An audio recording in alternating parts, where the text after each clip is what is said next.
Bonjour à toutes et à tous. Ravi de vous retrouver ici à Yokohama, au Japon, pour la troisième manche des séries mondiales de triathlon.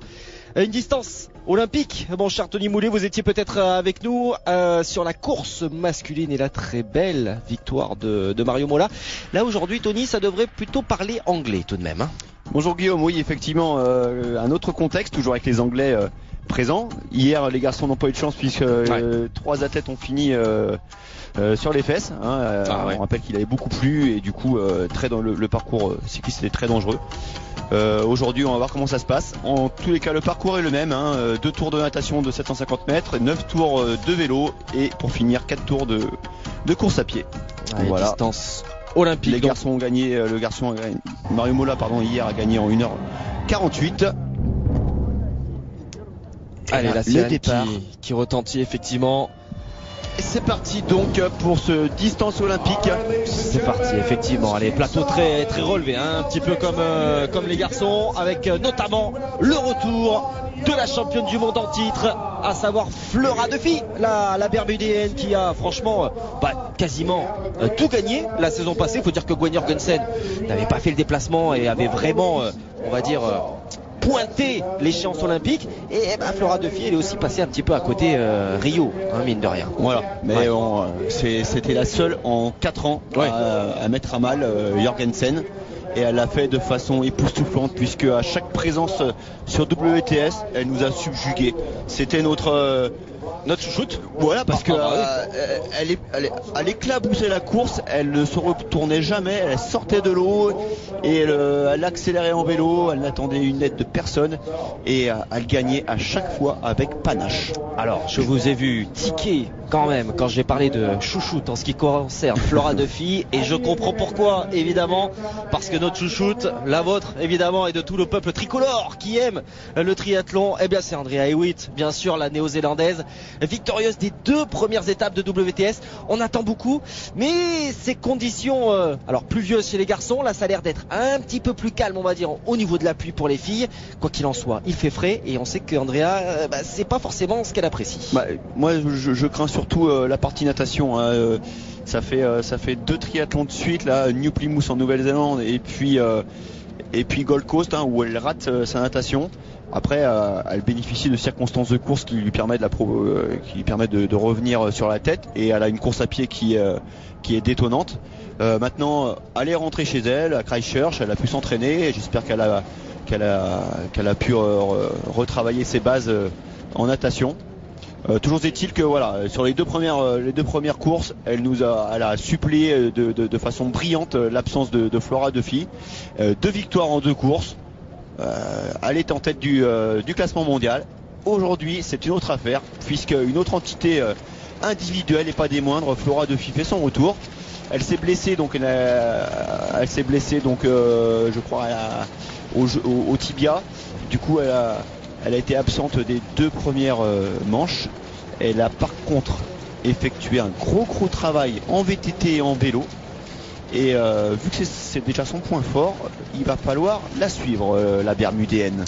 Alors attention également aux Britanniques, on va parler un petit peu, on va essayer de faire l'éventail de toutes les forces en présence. Évidemment, une équipe britannique j'allais dire quasiment au grand complet. En tout cas, on va retrouver Vicky Holland et Non Stanford, les Olympiennes. On a vu Jessica Learmonts et Lucy Hall, que l'on a suivi notamment la saison passée. Là, pour vous dynamiter une natation, il n'y a pas mieux. Ces deux-là, elles ne calculent absolument pas. Voilà, effectivement, les Anglaises, au même titre que les Américaines, ont 2 grosses équipes. Là, en parlant d'américaine, on voit Summer Cook avec son bonnet qui mène la course. Elle a toujours un style jusqu'au bonnet de bain assez particulier, Summer Cook. Mais bon, ça prouve qu'il fait pas très chaud. Non, bien sûr. L'eau est à 20,5. On rappelle que en deçà de 20 degrés, la combinaison néoprène est autorisée. Là, elle est interdite. Mais du coup, les filles vont passer 20 minutes dans l'eau. Dans une eau à 20 degrés, je peux vous dire que c'est limite. Après, elles vont passer 1 heure sur le vélo de façon où le corps ne bouge pas trop. Voilà. Alors, la différence entre les Américaines et les Anglaises, c'est que les Américaines ont d'excellentes nageuses, alors que les Anglaises, une fois qu'elles sont en avant, là je parle de Learmonts, de Hall et puis de Caldwell, qu'est-ce qu'elles vont Et faire? on n'oublie pas Colwell, 19 ans. Quelle seulement. sera la stratégie de la fédération? Vont-elles attendre la médaille de bronze des Jeux de Rio, Vicky Holland, ainsi que Non Stanford qui a fini elle juste derrière, 4ème? Vont-elles avoir comme consigne de les attendre? C'est ce qui s'est passé à Leeds où Flora Duffy s'est retrouvée avec ces deux filles-là en tête. Au départ, elles ont coopéré et au bout de plusieurs minutes, appel de la fédération, du staff, et c'était fini. Donc, je pense que la course sera déterminée par le staff britannique. Et ça pourra servir les plans de Flora Duffy qui elle n'attend d'aide de personne et fera son petit bout de chemin. Maintenant, les Américaines vont devoir s'accrocher en vélo. Elles vont sortir devant, mais on sait que Summer Cook qui est en tête n'est pas du tout technique, hein, soyons clairs. On l'avait vu à Edmonton, c'est ça, sur la WTS qu'elle a gagné par ailleurs, mais on l'avait vu prendre 10 mètres dans chaque virage. Et donc elle nous avait bien rendu notre monnaie, hein. Ouais, quand même, parce qu'on s'était bien moqué d'elle pendant toute. Elle avait fait un retour fulgurant en course à pied. Hein. Kirsten Casper ainsi que Katiza Ferres sont en pleine forme actuellement. Donc voilà, les Américaines sont en forme. Il faudra juste éviter de se faire piéger par Flora Duffy qui elle prendra tous les risques dans les virages sur ce circuit vélo qui est considéré comme un critérium. Beaucoup de virages, beaucoup de relances. 9 boucles pour ces 40 km. Hein. Voilà. Donc ça fait beaucoup. Vous parliez de Katiza Ferres effectivement et de Kirsten Casper, les deux américaines. Zaferes, vainqueur de la Coupe du Monde de New Plymouth en début de saison, et puis Kirsten Casper qui reste sur un podium tout simplement sur celle de Chengdu le week-end dernier. Donc voilà, on rappelle également que Non Stanford quand même pour son retour à la compétition, elle s'est imposée tout simplement sur cette Coupe du Monde de Chengdu.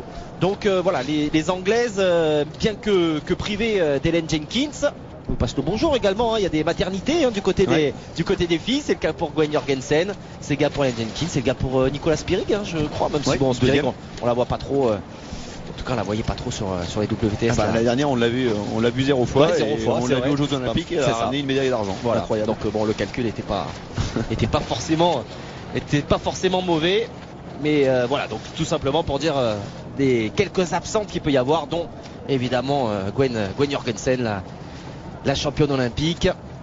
Non mais vous avez résumé, Guillaume, hein, l'état des lieux. Hein. Toutes ces filles sont en forme. Elles reviennent toutes de podium, de victoire. Il n'y a que Vicky Holland, la médaillée de bronze aux Jeux de Rio, qui reprend juste, et on ne sait pas trop.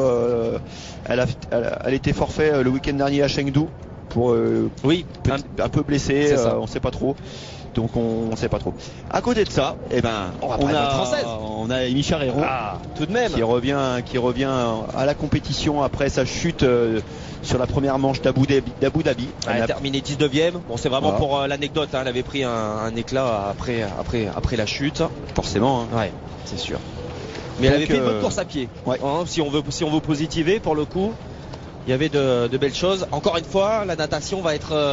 C'est encore ça le problème. Elle va être déterminante, cette natation. Elle avait concédé plus d'une surtout minute pour elle, hein. à Abu Dhabi.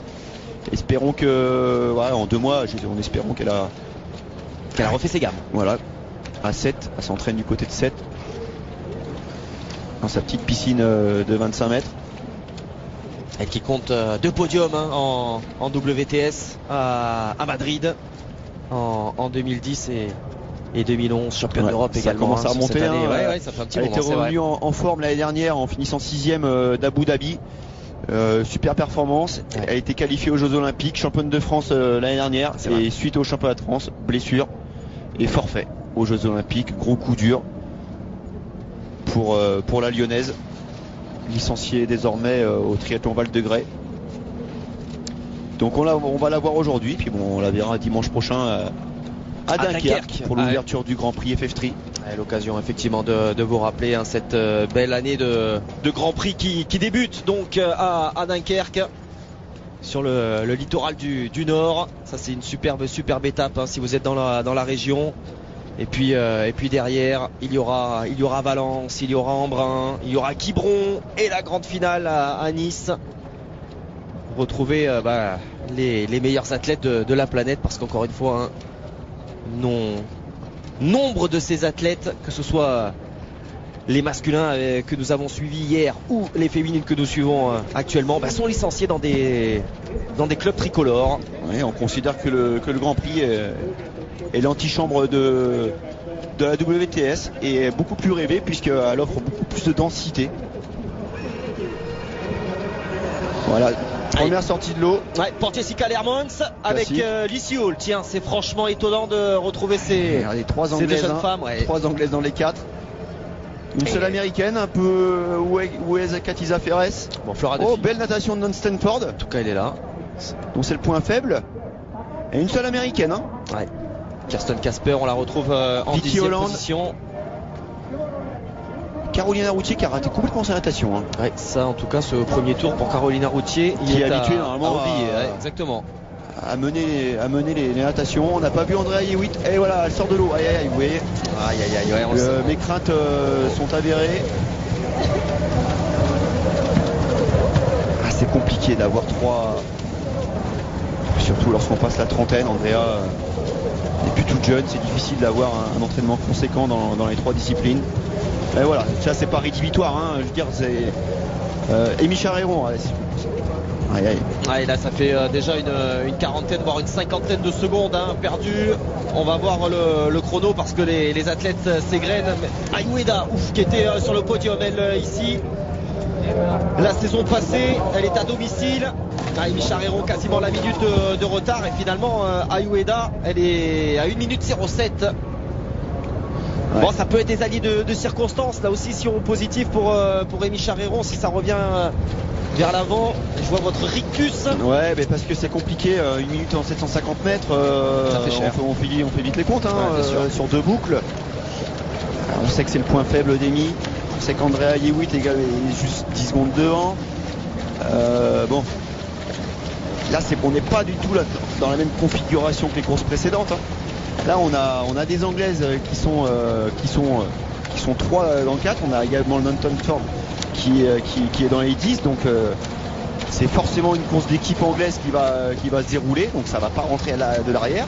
À côté de ça, on a Flora Duffy qui est super forte, hein, qui est monstrueuse en vélo.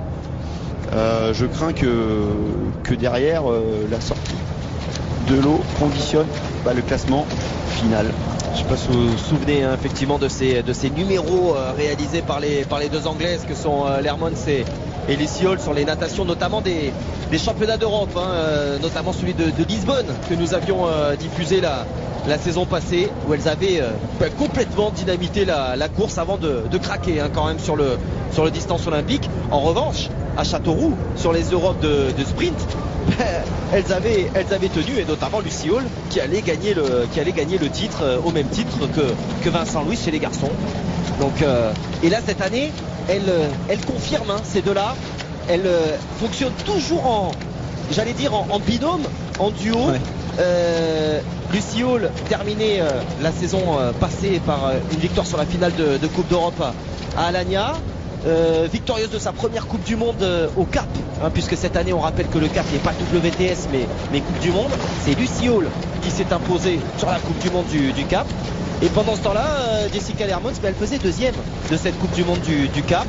Et elle remportait sa première Coupe d'Europe à Grande Canaria cette année. Donc là franchement on a des athlètes qui en plus non contentes de dynamiter les natations et qui derrière peut-être avaient un peu de mal sur la distance, notamment sur la distance olympique, là commencent finalement à tenir les 2 heures de course. Ouais. Donc est-ce que les Britanniques en avaient vraiment besoin, dites-moi? C'est de la folie. Franchement, cette densité. Mais le niveau est relevé. Les Américaines, grâce à la présence du triathlon dans les championnats universitaires, ont également le renfort des athlètes et des nageuses. C'est vrai. Summer Cook qui est en 3e position est une nageuse à la base. Donc puis ça va pas s'arrêter en si bon chemin. Hein. Non, parce qu'en plus ça donne envie quand on voit une Jorgensen remporter des titres à l'appel comme elle le fait. D'ailleurs on retrouve finalement un gabarit, vous parliez de Summer Cook, on retrouve quand même un morphotype assez similaire à celui de Gwen Jorgensen. Quand vous verrez Summer Cook sortir de la natation, il y a quand même des airs de Jorgensen. C'est vrai que toutes les américaines sont assez charpentées. Bon, après, Jorgensen est vraiment plus fine. Hein. Voilà. Elle est très très affûtée. Un peu plus charpentée ce Murcook. Mais voilà, on voit la petite bataille dans l'eau là. On voit une américaine qui est prise en sandwich à la bord de la bouée. Il faut être agressif. Hein. À la bord et après pour relancer. On n'a pas vu Flora Duffy encore. Elle on va bien ouvrir les yeux. Ouais, elle était bien calée. Hein. Une japonaise. Ouais, c'est Yuri Ide avec Yuri Ide qui a fait une super course à Gold Coast. Exactement. Qui est une vétérane, hein, puisqu'elle a 35 ans passés. Et en tout cas, c'est bien différent de la course masculine, hein, puisque tout de suite devant ça s'étire. Hein. Et grâce à ce plan aérien, on observe que les nageuses anglaises quelle différence. font un gros effort et que derrière, passage de la bouée là où il y a forcément Amy Charéron. Et il y a plus d'une minute, 1 minute 30. Compliqué, c'est compliqué pour notre française, hein, on le rappelle, qui à la sortie de la première boucle des premiers 750 mètres avait déjà plus d'1 minute de retard sur le duo britannique composé de Lucy Hall et Jessica Nermons, bien aidé par une alliée du circonstance anglo-saxonne, à savoir Summer Cook, qui a ses protections là en plus du bonnet. Et la pluie s'invite. La pluie s'invite à la course là, on voit de la pluie tomber sur forcément la caméra passe un peu plus de temps sur les japonaises. Yuko Takahashi, c'est bien normal, même si on attend Ayueda avec Yuri Ide. Ayueda qui était sur le podium, hein, on le rappelle, ici la saison passée. C'est la chance numéro 1 encore une fois, hein, le public japonais a plus de chances de voir une bonne performance avec ses athlètes féminines qu'avec les garçons. Tout à fait. On a vu spectaculaire, hein. J'ai plus le nom de l'athlète japonais qui a envoyé tout le monde au tapis, mais hier, finalement il a décidé un petit peu de l'issue, hein, de cette course. Si vous n'étiez pas avec nous, il a tout simplement envoyé Jonathan Brownlee au tapis. Voilà. Enfin au tapis. Avant d'aller au tapis, il est passé par-dessus la barrière. C'est ça. Et le vélo est resté accroché. Hein. Vous pourrez bien entendu revoir ces images en replay sur la chaîne d'équipe. Parfait vous êtes. Allez, en tout cas les deux Britanniques, elles, n'amusent pas la galerie, hein. On vous parlait du dossard 40, celui de Jessica Nermons. Derrière elle a Lucy Hall qui est peut-être un petit peu moins rapide, en tout cas en natation. Jessica Nermons, vainqueur de la Coupe du Monde de Grande Canaria cette année, 2e de la Coupe du Monde du Cap, vice-championne d'Europe de sprint. C'était à Châteauroux l'an passé. Derrière Lucy Hall justement. Et là, la grande battue, c'est tout de suite à Ueda. Oui, malheureusement, la réalisation japonaise est obligée d'aller la chercher très loin. Elle est même dans les dernières, hein, du peloton des 55 partantes. À Ueda qui est à domicile et qui fait partie des meilleures coureuses du circuit, mais là regardez, elle n'a même pas abordé les deux dernières bouées, que les autres sont à une centaine de mètres du ponton et de la zone de transition. Bon, vous me permettrez ce jeu de mots un petit peu pourri, mais c'est la douche froide, hein, pour les spectateurs japonais, hein, sur le bord de cette aire de transition. Mais ils sont bien équipés, hein. Oui, c'est vrai en même temps. Allez, le vélo du dossard numéro 6, celui de Rachel Klammer, la néerlandaise, que l'on a vu également en difficulté, hein, à l'issue de cette première boucle. Ce qui est étonnant, c'est que Rachel Klammer est présente et son conjoint était absent, Richard Murray. Il était absent hier alors qu'il était sur le podium du classement provisoire. Eux qui ont l'habitude de s'entraîner ensemble et puis de voyager ensemble. Richard Murray est peut-être blessé, peut-être un petit souci. Oui, c'était assez étonnant effectivement de ne pas le trouver dans la course masculine. On rappelle, hein, le doublé espagnol Mario Mola qui s'est imposé devant Fernando Alarza. Et puis quel numéro aussi de Christian Blumenfeld qui a pris la 3e place au nez à la barbe du médaillé de bronze olympique. A impressionné, hein, Tony, que vous êtes par la différence, encore une fois, faite par les Britanniques. On ne s'en remet pas, hein. Ce peloton est étiré, mais il y en a de partout. Il y en a de partout, pour reprendre le jargon cycliste, c'est impressionnant. Alors que pourtant il n'y a pas de houle, la mer est plutôt plate.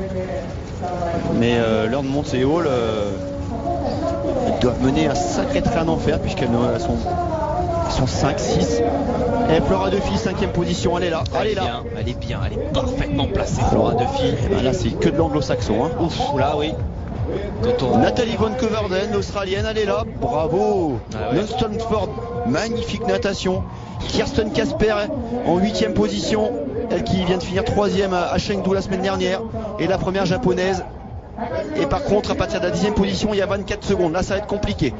J'ai envie de dire que pour les 5 premières, il faut que Nathalie Van Coverden, absolument, l'Australienne, là, s'accroche et revienne tout de suite dans la route Flora Duffy. Sinon, ça sera cuit.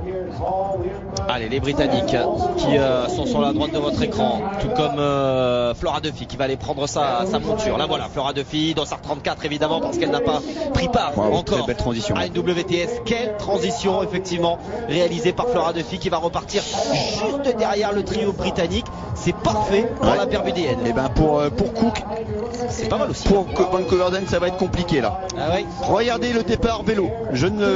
On n'en connaît pas l'issue, mais je suis prêt à parier que ça va rouler très fort. Et Andrea Hewitt, pas la tête des grands jours là, qui sort avec un gros retard, plus d'une minute. Là, ça va être compliqué là. Ouais, faudrait voir un petit peu avec quelle Vicky Holland qui part maintenant. Allière de circonstances, elle pourrait fonctionner. Vicky Holland effectivement, dossard 35 également. Sarah Billy, tiens, qui a fini sur le podium également à Abu Dhabi, qui est à plus d'une minute 30. Elle a pris cher effectivement, l'Autrichienne. Elle aime bien d'ailleurs cette course d'Abu Dhabi. Elle avait pris la 7ème place l'an dernier sur le podium cette année. La voici, la numéro 1 mondiale avec ses golden numbers. Et oui. Allez, c'est parti. Allez, c'est l'opération remontée qui démarre pour Andrea Hewitt. Elle a Yolanda Hannon par exemple, la Suissesse avec là. Il y a Charlotte Vachen également, l'Australienne qui va partir dans ce groupe. Yuri Ide, bon les Japonais sont pas forcément les meilleures rouleuses du circuit. On les retrouvera peut-être plus sur le 10 km de course à pied. Alors, qu'est-ce qui se passe devant? Parce que c'est là le plus important. Hein. Oui. On voit la japonaise avec l'Australienne juste devant. Où est Flora Duffy? Parce que c'est le point de référence. Allez, la pluie en tout cas qui a fait son apparition et qui va corser cette course comme ce fut le cas avec les garçons. Ayueda toute seule, qui a pris un éclat sur cette natation. Étonnant. Ouf. Elle a le sourire même, j'ai l'impression. C'est effectivement l'impression que l'on peut avoir. Après, est-ce que c'est un rictus finalement pour Summer Cook qui va nous faire une... Puis attention parce qu'Ayueda arrivait quand même avec un statut de 3ème mondial. Hein. Elle a quand même fait un très bon début de saison. Donc là, quoi qu'il en soit, la course est d'ores et déjà oubliée. Hein, parce qu'elle ne reviendra pas sur la tête de course. Alors qui est devant? Qui est devant? Mais il y en a une devant, mais il y a surtout un groupe de 3-4 là-bas, encore plus loin. Donc déjà, la course est finie pour ces filles-là. On aimerait bien que la moto les double et nous renseigne sur les forces en présence. Mais on a au moins 2 Anglaises et une Bermudéenne à l'avant à une quinzaine de secondes.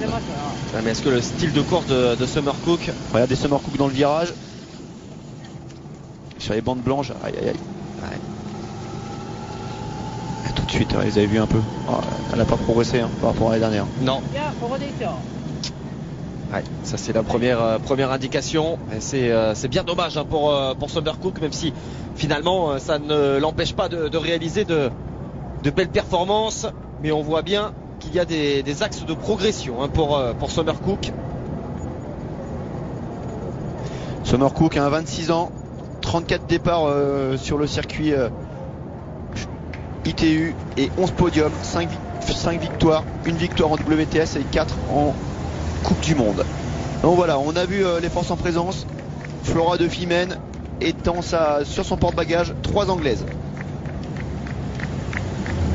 Ça va être très intéressant justement de voir comment Jessica Learmonts et Lucy Hall sont capables de tenir le rythme imposé par Flora Duffy.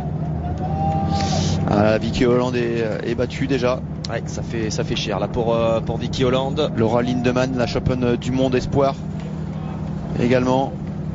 Et on voit là, je crois reconnaître une néo-zélandaise là, qui a décidé de changer de nationalité. Du coup, elle porte une tenue ITU en attendant d'avoir sa future nationalité. Et on l'a vu donc avec les pieds sur les chaussures. Donc on n'a pas eu le temps encore d'enfiler ses chaussures. Je rappelle que les chaussures sont clipsées sur les pédales. Mais lorsqu'au départ on n'a pas le temps de les enfiler, c'est compliqué. On garde les pieds sur les chaussures. En tout cas, Flora Duffy n'a pas pu s'extraire des Anglaises. Peut-être maintenant. Regardez, vous avez vu un peu l'enchaînement de virages et il y a déjà 15 mètres. Ouais, celui-ci risque de faire de gros écarts sur la course féminine. Et c'est pas Flora Duffy qui a relancé, c'est l'autre Anglaise. Oh, quelle relance de l'Anglaise d'ailleurs. Elles sont bonnes techniciennes également. Donc là, il n'y a pas de course d'équipe. Les deux Anglaises. Regardez, il y a 20 mètres maintenant. Ouais, dommage là que la réalisation n'arrive pas à attraper le course. Ouais. Il y a 400 mètres, elles étaient ensemble. Et là, bah voilà, c'est fini. Enchaînement de 2 virages. Et puis ça se regarde, qui plus est derrière, qui pour emmener justement ce duo. Une chute. Ouf, la chute.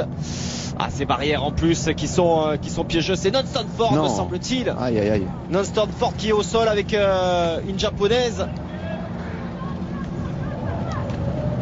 Ouais, pourtant, vous voyez, Non Stanford qui va repartir. Qui s'entraîne également dans le Yorkshire. Ouais. Qui est habitué à ces conditions. Alors, je le répète, c'est la troisième fois que je le répète, mais il y en a de partout. C'est vraiment un scénario complètement atypique. C'est vraiment rarissime que l'on voit ces mini-groupes éparpillés tout au long du circuit. Bon, on va pas bouder notre plaisir en ce qui concerne les courses féminines, justement, de retrouver un petit peu des filles éparpillées comme ça, parce que voilà, souvent, contrairement aux garçons où ça peut être dynamité sur la partie cycliste, du côté des filles, ouais. On peut avoir 40 km en peloton groupé, non pas tranquille, mais... Ceci dit, la présence de Flora Duffy l'année dernière nous a habitués justement à des scénarios vraiment très agressifs. C'est vrai. Et d'ailleurs, voilà, c'est reparti. Donc, qui l'accompagne? Eh ben, c'est le dossard 40, c'est Jessica Leermans qui, elle, est parvenue à tenir le rythme. Et derrière, on a Lucy Hall et Sophie Caldwell. Ouais, c'est ça, donc c'est logique. C'est logique, effectivement. Sophie Caldwell, on le rappelle, 19 ans, simplement, vainqueur de la Coupe d'Europe de Quarterra. Ouais. Le 1er avril, vice-championne d'Europe l'an passé à Burgas.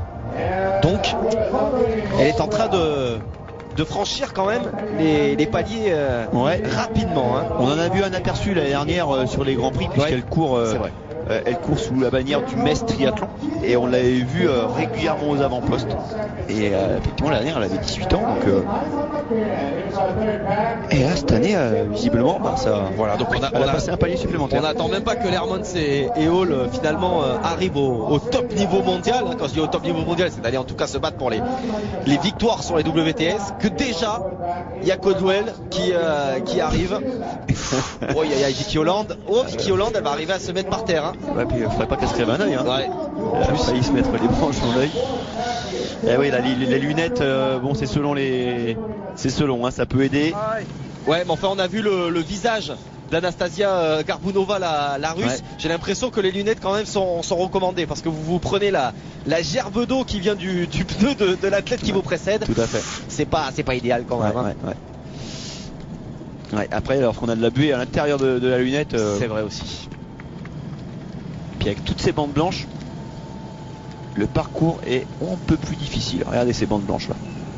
Donc on le disait hier que le choix des pneumatiques est primordial. La pression l'est également. Il faut sous-gonfler. Ça fait partie du job. Ça fait partie des recommandations d'un triathlète de haut niveau. Et surtout lorsqu'on va au mois de mai au Japon, on sait pertinemment qu'il va pleuvoir. Donc le choix des roues se fait en fonction. On sait que sur des roues à pneus, on peut changer rapidement les pneumatiques. Alors que sur des boyaux, on a plus tendance à mettre des 4 saisons. Là, sur un parcours comme aujourd'hui, il faut des pneus pluie avec une gomme très molle, et avec le sous-gonflage, on accroche plus, on a plus d'adhérence sur le sol. Et c'est le jour et la nuit. Ouais. Le pire scénario, en fait, je l'ai vécu, c'est qu'on prenne le départ avec un grand soleil, et au fil de la course, et lorsqu'on arrive sur le vélo, il se met à pleuvoir. Là, on a des boyaux gonflés à 8 bars, et ça devient une vraie patinoire. Ouais. Et là, ouais, dans chaque virage, ça tombe. Et on peut pas faire grand chose.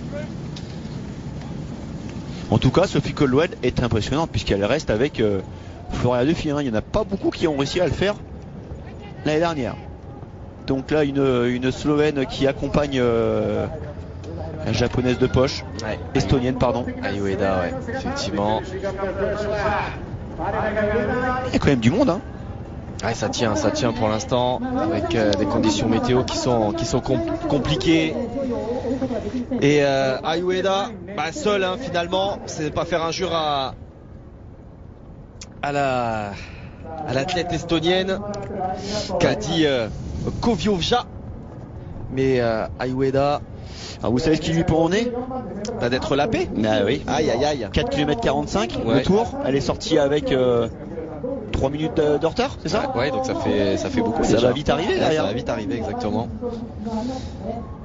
Et ça, c'est ce qu'on appelle être overlappé, c'est que de se prendre un tour par la tête.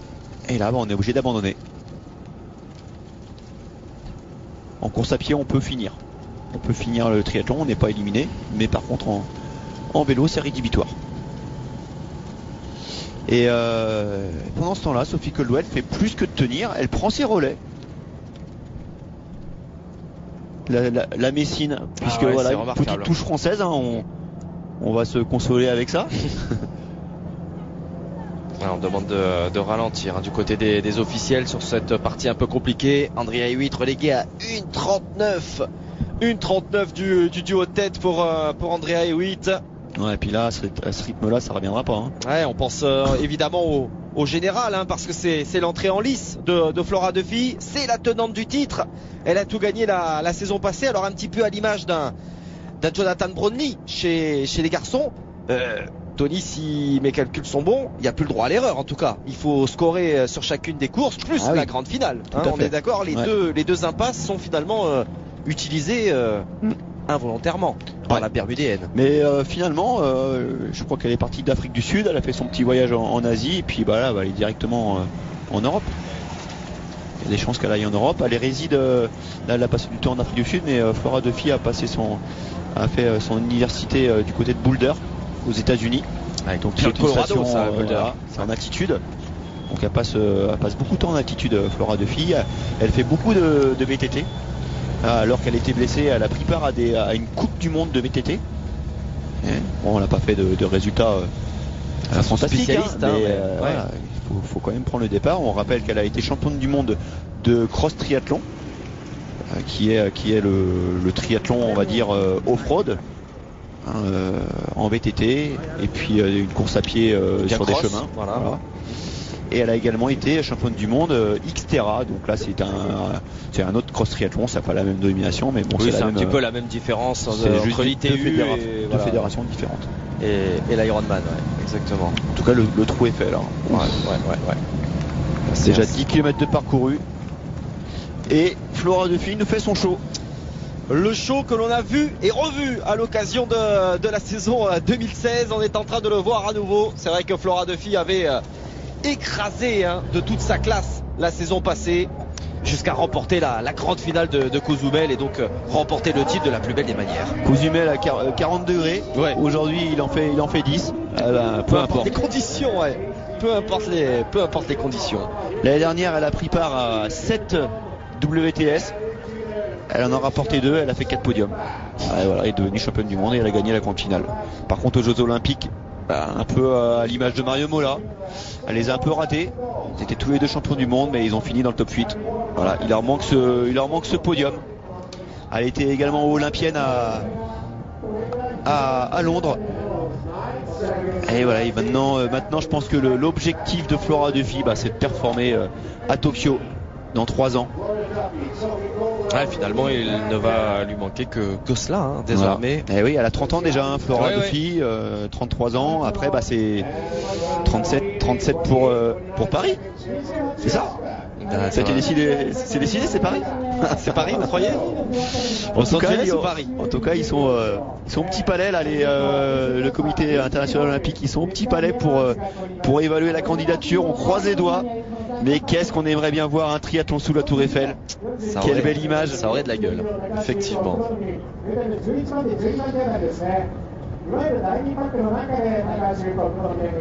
Des écarts conséquents, hein. Déjà. Summer Cook a rétrogradé à la 13e place. Déjà 1 minute de retard alors qu'elle est sortie devant Flora Duffy.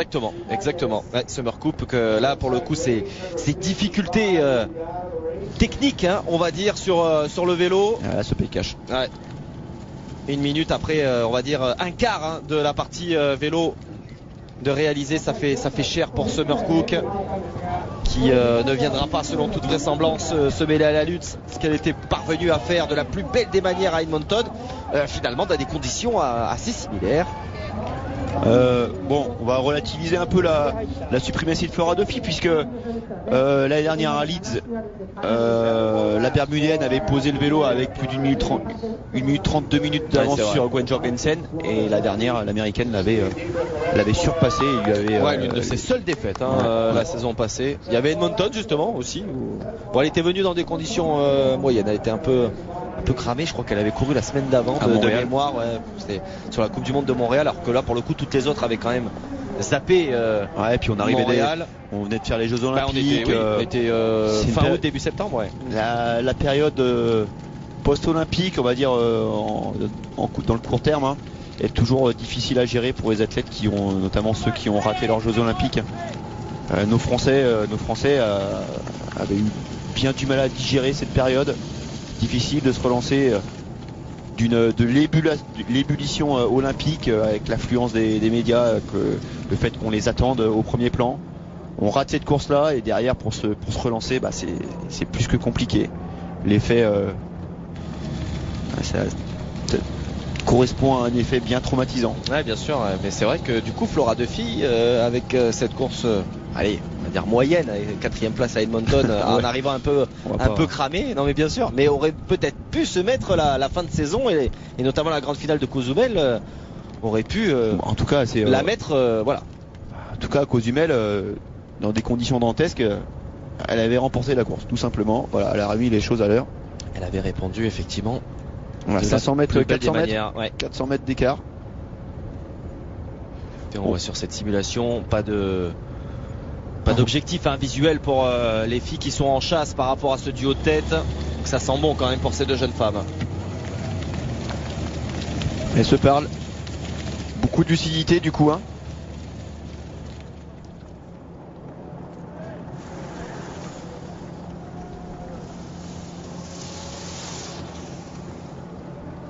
Alors c'est pas comme Gold Coast, hein, on n'a pas des grands gratte-ciel le long des routes, hein. On rappelle qu'au Japon le risque sismique est omniprésent, donc du coup pas de gratte-ciel. Néanmoins on a le building le plus haut du Japon à Yokohama. Je sais pas si on aura un aperçu. Il y a également une grande roue autour de laquelle on tournait avant. Là le parcours a été modifié pour le rendre un peu plus technique. C'est vrai que jusqu'alors il n'y avait pas vraiment de difficulté sur le parcours, et là l'appui plus les nombreux virages, même si là on voit des grands bouts droits, et ça rend la course épique, hein, et voire dramatique, puisque déjà plusieurs chutes. Hier Jonathan Brownlee chez les garçons chute à 1 km de l'arrivée. On l'a vu courir un peu à la Christopher Froome dans le Ventoux, on l'a vu courir avec son vélo sur le dos pour rejoindre et terminer la course, la transition, et finir la course finalement à 42e. Donc l'appui conjugué à la technicité du parcours, là on voit cette chicane, là, ce Z. Il n'est pas évident. Très compliqué à négocier, gérer. Même si pour l'instant il n'a pas causé trop de chutes dans cette course féminine. Ouais, mais c'est à cet endroit-là que que Lernmont et Hall se sont fait lâcher par Duffy et Caldwell. Donc voilà, sur un virage, la course se joue. Ouais, ça se joue sur un fil. Allez, ce duo toujours en tête avec Sophie Caldwell et Flora Duffy. On va le retrouver, à n'en pas douter, après une courte page de publicité. On se retrouve bien évidemment sous la pluie de Yokohama pour la suite de cette 3e WTS de la saison et cette course féminine. À tout de suite.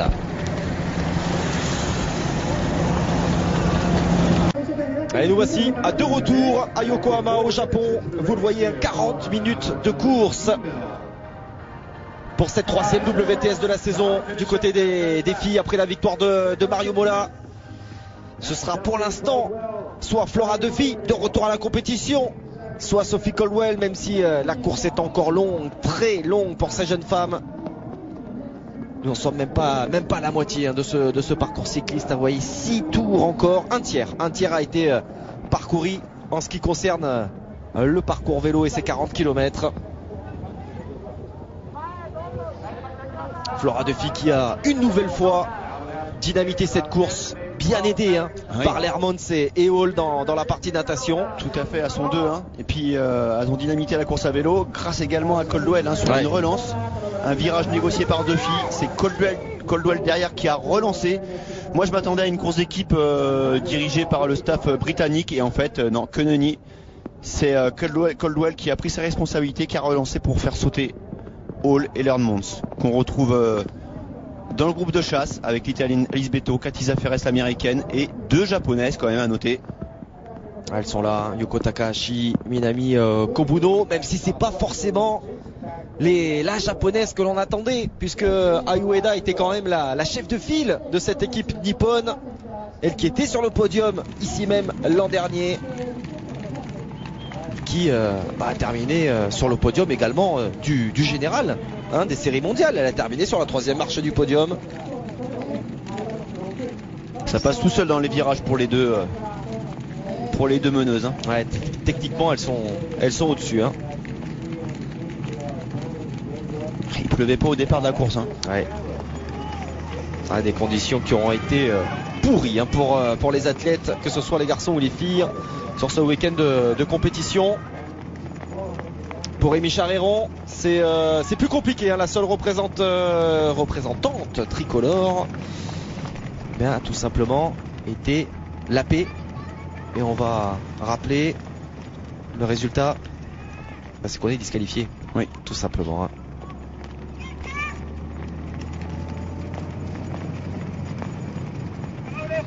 Allez, un mot des résultats également de notre équipe paralympique qui a fait le déplacement avec là des sourires pour le coup, et notamment du côté de Gladys Lumossu qui a pris la 2e place, elle de la course, la médaillée de bronze de Rio, qui continue d'enfiler les podiums comme des perles. Disons que c'était son grand retour après les Jeux Olympiques, donc on savait pas trop où elle se situait, d'autant que, comme elle le disait, il y a des nouvelles paratriathlètes qui ont surgi dans le circuit.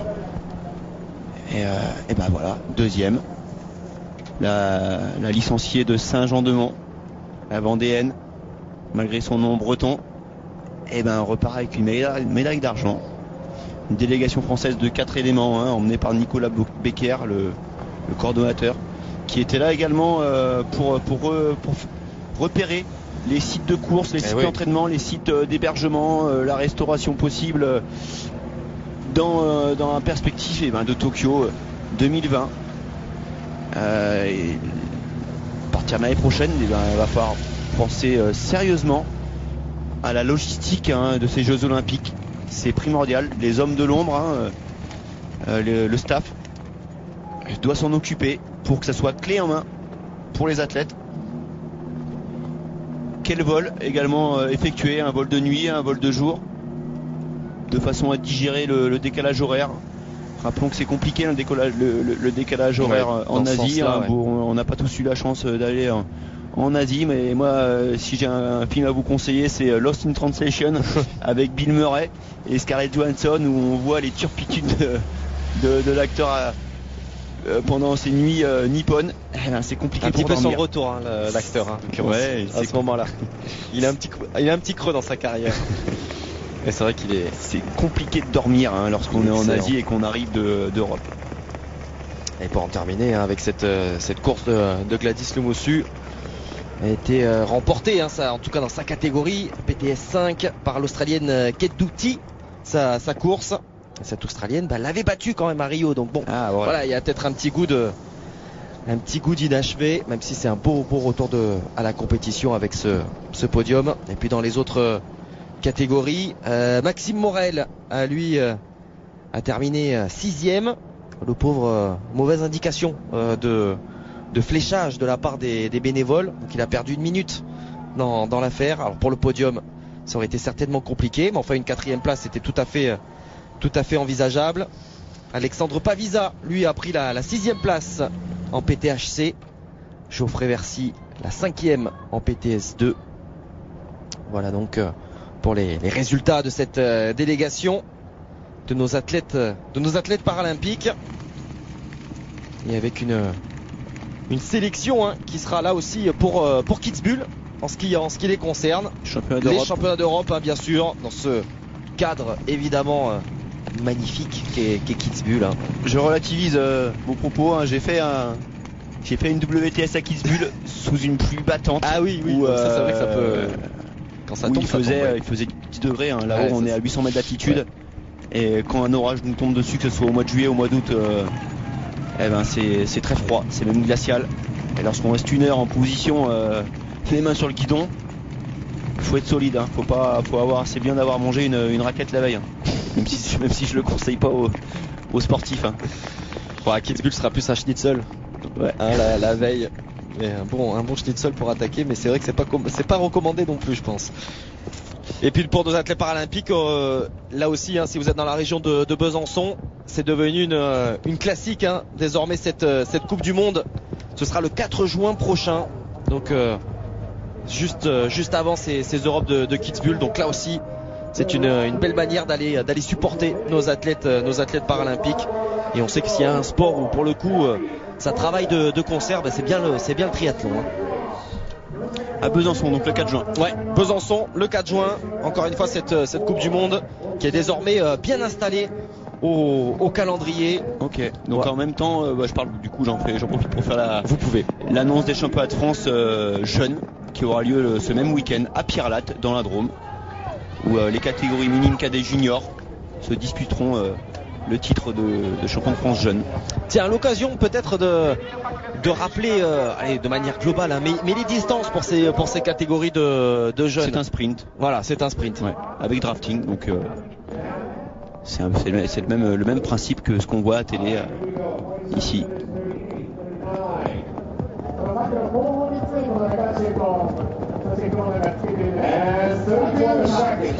Une trentaine de secondes hein, pour ce groupe. Mais ça se stabilise. Ouais, ça se stabilise effectivement. L'effort a été fait, que les deux meneuses auraient creusé l'écart tout au long des tours, mais non, derrière ça s'accroche. Alors les filles sont plus prudentes que les garçons. Il n'y a pas de chute désormais, mais l'écart se stabilise. Laura Lindemann, la championne du monde allemande, junior et espoir. Summercook hein, également, vous voyez le grand gabarit, on parlait d'un morphotype assez similaire à celui de Gwen Jorgensen. Il y a la grande... Bon finalement par rapport à l'allemande c'est assez similaire, elle ferait presque frêle à côté de l'allemande.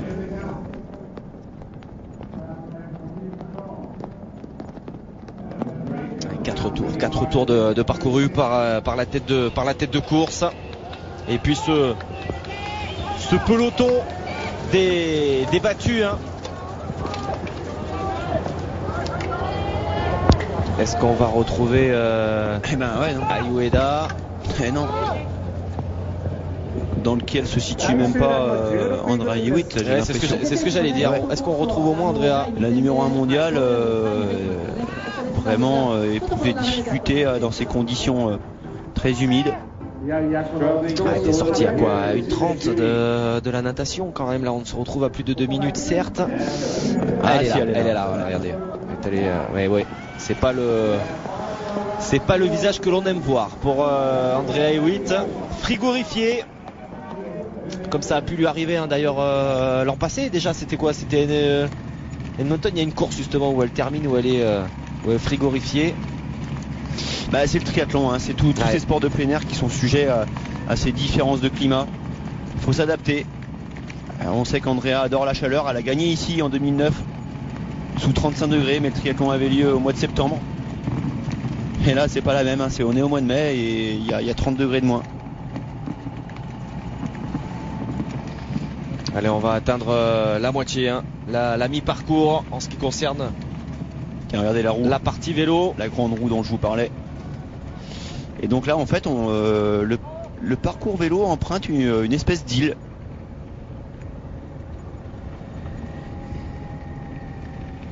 Et toujours 37 secondes hein, Alors quels sont les prétendantes au podium là derrière hein, si toutefois on avait une grosse coureuse qui était capable de rentrer sur la tête une fois le vélo posé, et ben moi je citerais Katisha Ferres. Et ouais, qui reste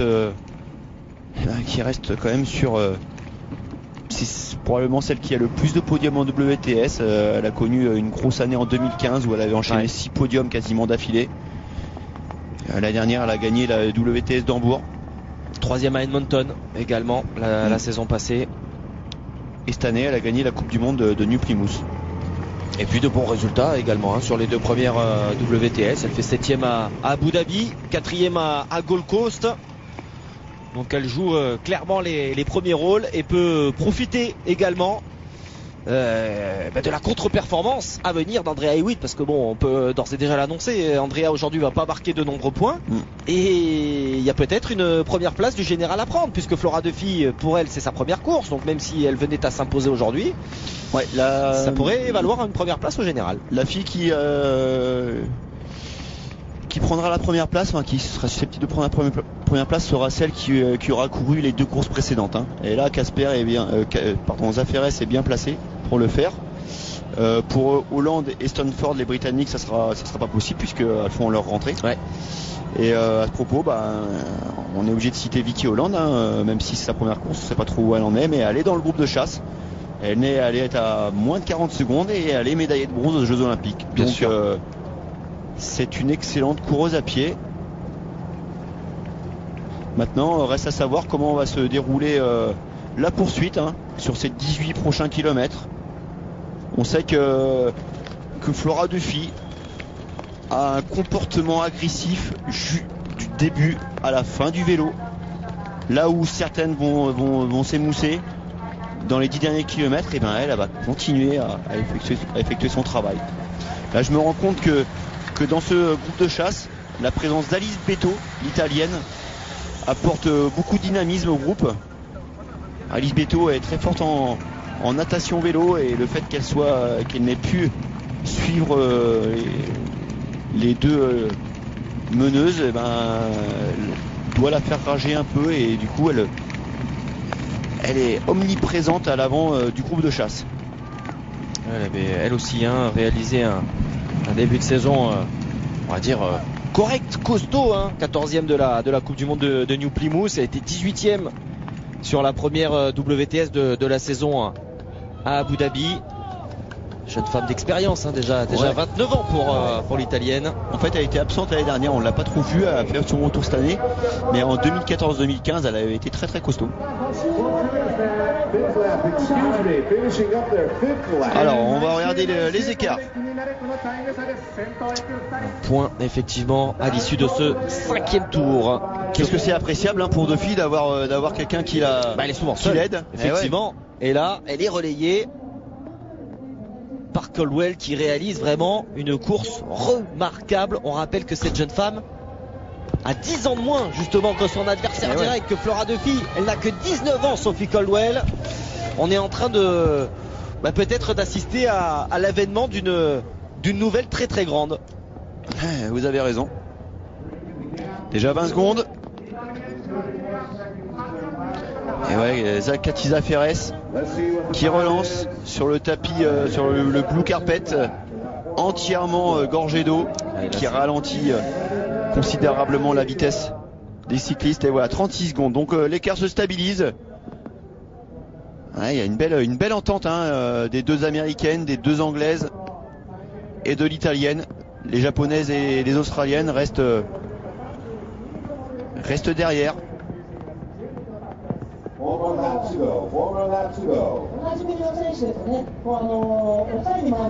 Kirsten Casper, Katia Ferres, Vicky Holland et Lucy Hall. Je n'ai pas vu le Jessica Learmonth. Peut-être là, il y a peut-être 3 anglaises en groupe de chasse. Alors, on a des anglaises à tous les étages, à l'image de l'équipe espagnole chez les garçons. Lors de la course à pied, on en avait retrouvé 4 de mémoire dans les 15 premiers. Là, c'est encore plus impressionnant. Et dire que Helen Jenkins n'est pas de la partie, pour la meilleure des raisons, évidemment. Elle qui est enceinte à l'heure actuelle, comme Gwen Jorgensen ou encore Nicolas Spirig. On profite également de cette saison post-olympique. C'est bien normal.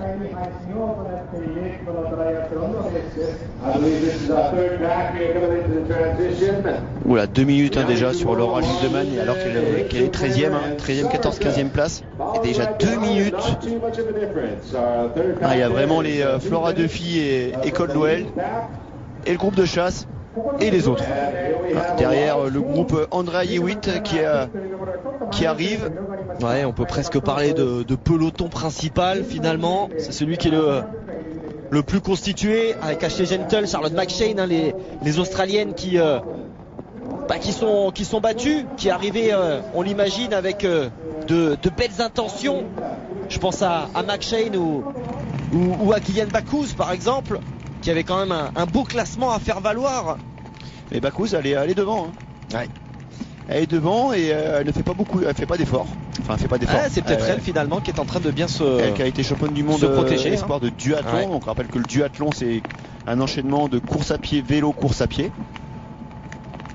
Il y a un circuit Coupe de France, le fameux Grand Prix en triathlon. Il existe également en duathlon. Il y a une manche aujourd'hui à Liévin. À Liévin, Dunkerque, voilà, le nord est dynamique.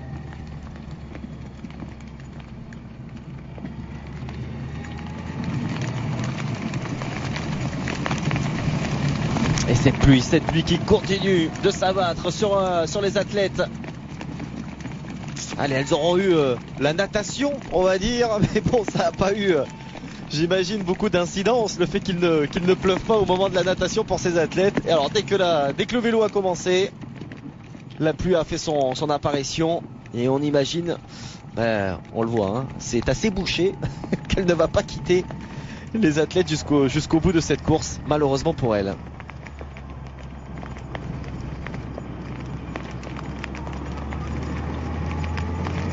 Ouais, je parlais des Australiennes, on a quoi? On a Backhaus et Van Coverden peut-être dans ce groupe, au niveau des... Ouais, parce que Ashley Gentle elle est derrière, elle est sortie assez loin de l'eau. Elle qui était deuxième à Gold Coast cette année. Et qui a obtenu son dossard pour les Jeux du Commonwealth. Qui sont une épreuve très très importante. D'autant plus pour les Australiens, parce que ces Jeux du Commonwealth Gold Coast sont chez eux, voilà. Effectivement, à Gold Coast. Les derniers étaient à Glasgow, de mémoire. C'est vrai que les Britanniques avaient vraiment perfé. Donc et les deux femmes de tête seront vraisemblablement à Gold Coast l'année prochaine. La sélection britannique, la sélection anglaise n'est pas encore faite, mais Sophie Caldwell, avec son jeune âge et son profil de course, semble bien partie pour sourire à la fédération britannique. Rappelons qu'il y aura des représentants anglais, écossais, irlandais, gallois. D'ailleurs, Nan Stoneford, me semble-t-il, je crois qu'elle est galloise. Ouais. C'est ça? Ouais, bien sûr. Stanford, ouais. Stanford qui a. Et Michel Héron avec Ayueda, 5 minutes 25. Ouais, ça fait cher. Hein. Ça fait cher, effectivement, en compagnie d'Ayueda, la tricolore de cette course. Et pour les Jeux du Commonwealth, hein, les prochains, ce sera au mois d'avril 2018. C'est un peu les Jeux Olympiques hein, pour les porteurs du saut britannique. Ah ouais, 71 délégation, c'est sont de vrais mini Jeux Olympiques, hein, clairement. La Bermudienne hein, qui porte la bannière sur le flanc.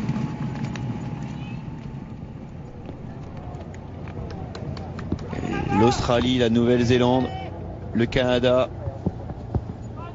font partie de ces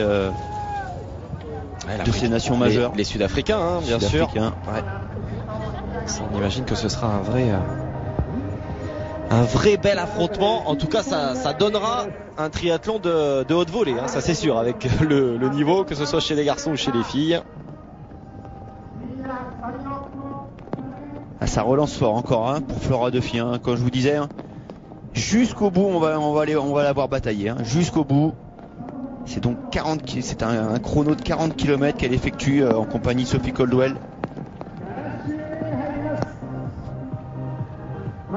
Ah, 1 heure de course, hein, 1 heure de course. On a atteint, quasiment la mi-course. Il reste 3 tours à parcourir. Un petit peu moins de 15 km donc. Alors, quels sont les écarts? L'écart était de 36 secondes au tour précédent. Bah, ça va se maintenir. Hein. Kirsten Casper qui mène. 40 secondes, 41 secondes. Et ouais, 5 secondes de perdu, de concédé.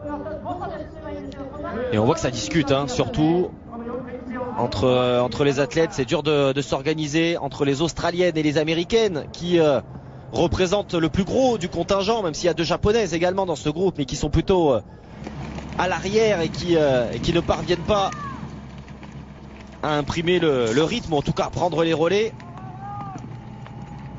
J'ai l'impression quand même que Duffy réalise le travail le plus important du duo. Ouais, hein. Ouais, elle fait très très belle impression. Vous avez vu qu'elle se pose sur son prolongateur. Elle a fait le choix de mettre un prolongateur, mais évidemment elle se retrouve tellement dans ces situations de contre-la-montre que pour elle c'est vraiment bénéfique. Il y a une réglementation. Hein. Le prolongateur ne doit pas dépasser les cocottes de frein. Donc c'est sûr qu'on ne pourra pas l'avoir avec les bras dans une super position aérodynamique. Et on voit que les filles derrière ont fait le choix de ne pas en mettre. En fait, on a tellement de... et là, du coup, il y a jonction. Hein. Le groupe E8 est en train de reprendre... oh là, il y a eu un tout droit là. Une athlète. André E8. Claire Michel, la Belge. Et la Russe.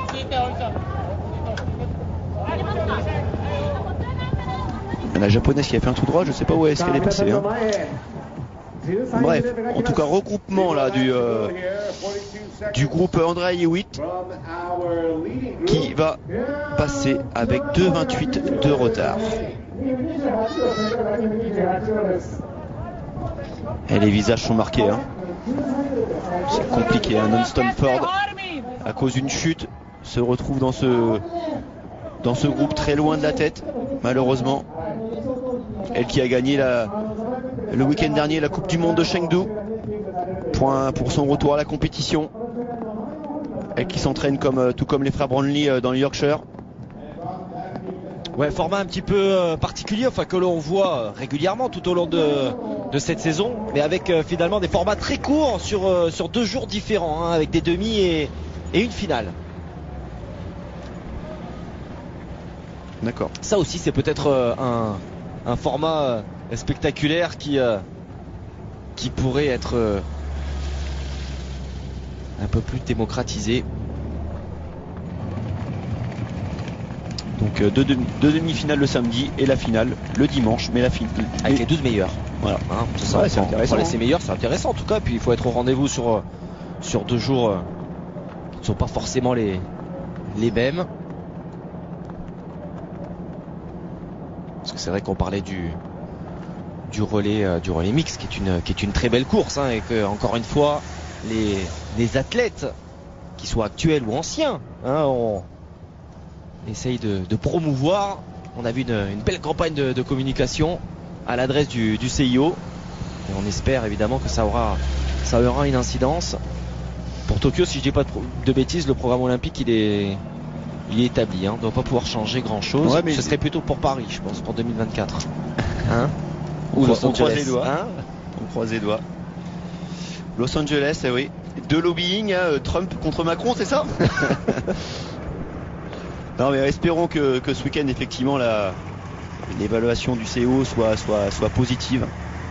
Et pour le team relais, oui, on en parlait hier pour la course des garçons. C'est une magnifique course où l'enchaînement de 4 mini-sprints entre une fille et un garçon, encore une fille et un garçon, c'est très spectaculaire. Rien n'est joué à l'avance. Sur des équipes plus ou moins homogènes, plus souvent hétérogènes d'ailleurs. Tout est remis en cause sur un départ. L'année dernière, on avait vu à Hambourg l'équipe américaine gagner la course. Faire le doublé chez les garçons et chez les... non, je dis des bêtises. Faire le doublé. Vu que c'est un mixte. J'ai dû faire d'ailleurs Oui, vous l'avez fait. L'erreur hier. Je hier. n'ai pas fait la remarque.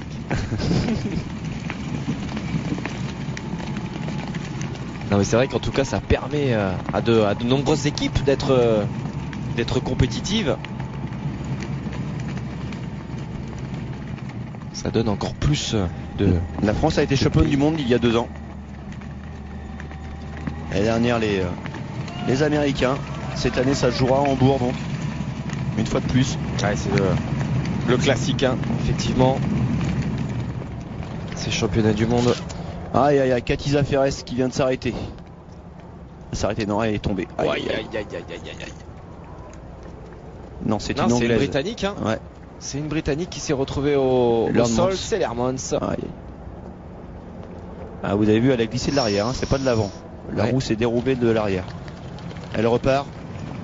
Ouais, pas aussi à l'aise, hein, Jessica Lermont sur sa monture que lors de la natation. On rappelle que c'est elle avec Lucy Hall qui a dynamité cette course. Voilà peut-être des axes de travail. En tout cas, chapeau, parce que vu le nombre de bandes blanches, c'est beaucoup de risques pris, hein. Toujours très très belle attitude, hein, de la Bermudéenne, hein. Ça ne bouge pas sur sa position à triathlète, hein, caractéristique. Plus que 2 tours, 41 secondes d'avance tout à l'heure. Alice Beto, l'italienne, en tête. Et du coup, voilà, il y a une triathlète de moins.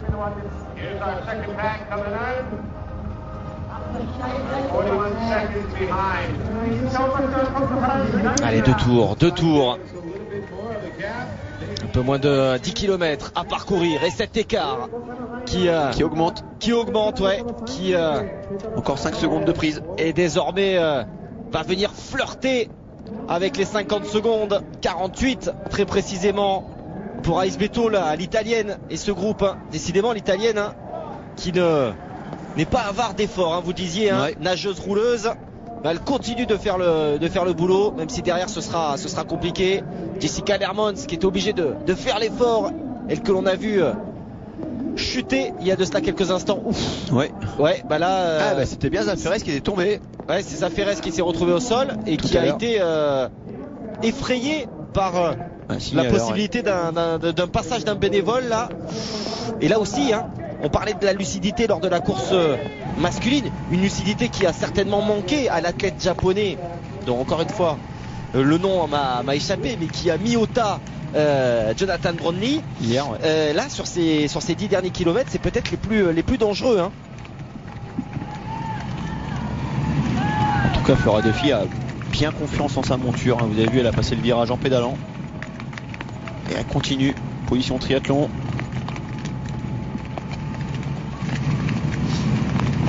Ah, la Katisha Ferres, hein, qui se retrouve rétrogradée et qui est en train de sortir du top 10.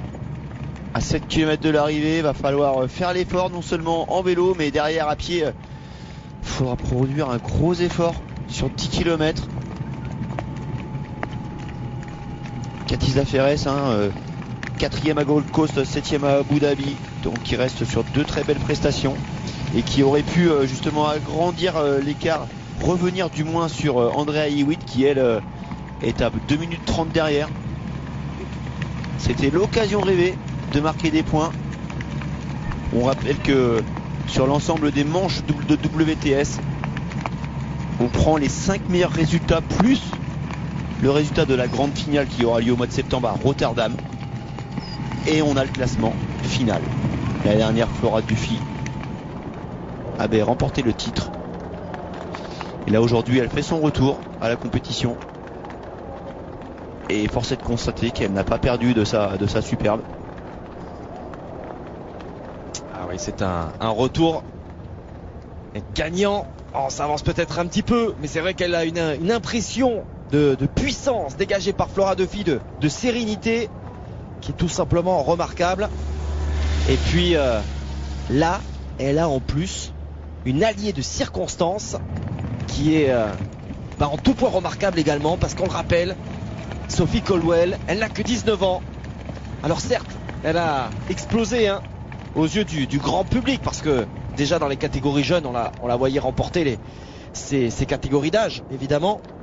Mais là, elle a passé un niveau, parce que elle aurait pu, ne serait-ce que remporter par exemple la course espoir de la grande finale de Cozumel l'an dernier. Elle a terminé 6e, ce qui est déjà un résultat tout à fait remarquable, qui est plus à 19 ans, à 18 en l'occurrence, l'an passé.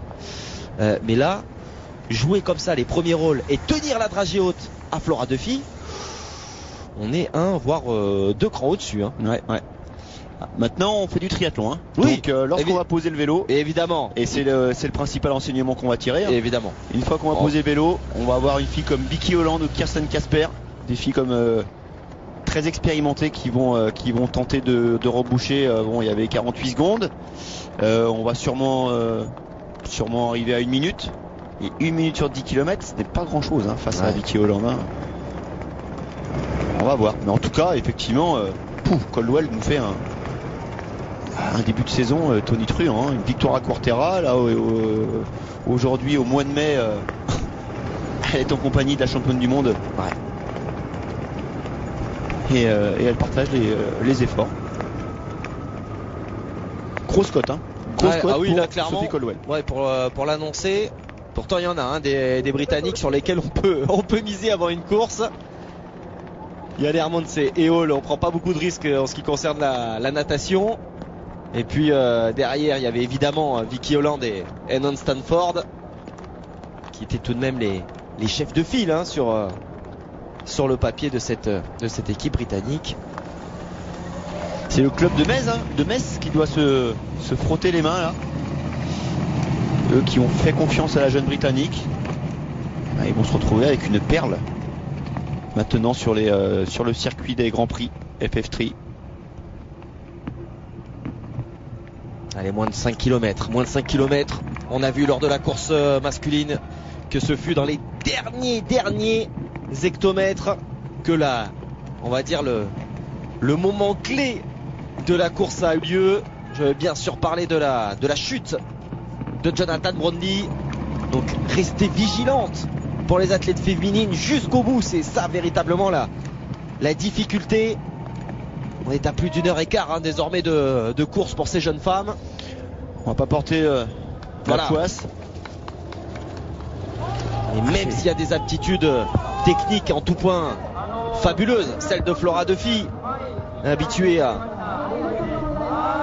enfourcher son VTT et donc à évoluer sur des terrains très très compliqués.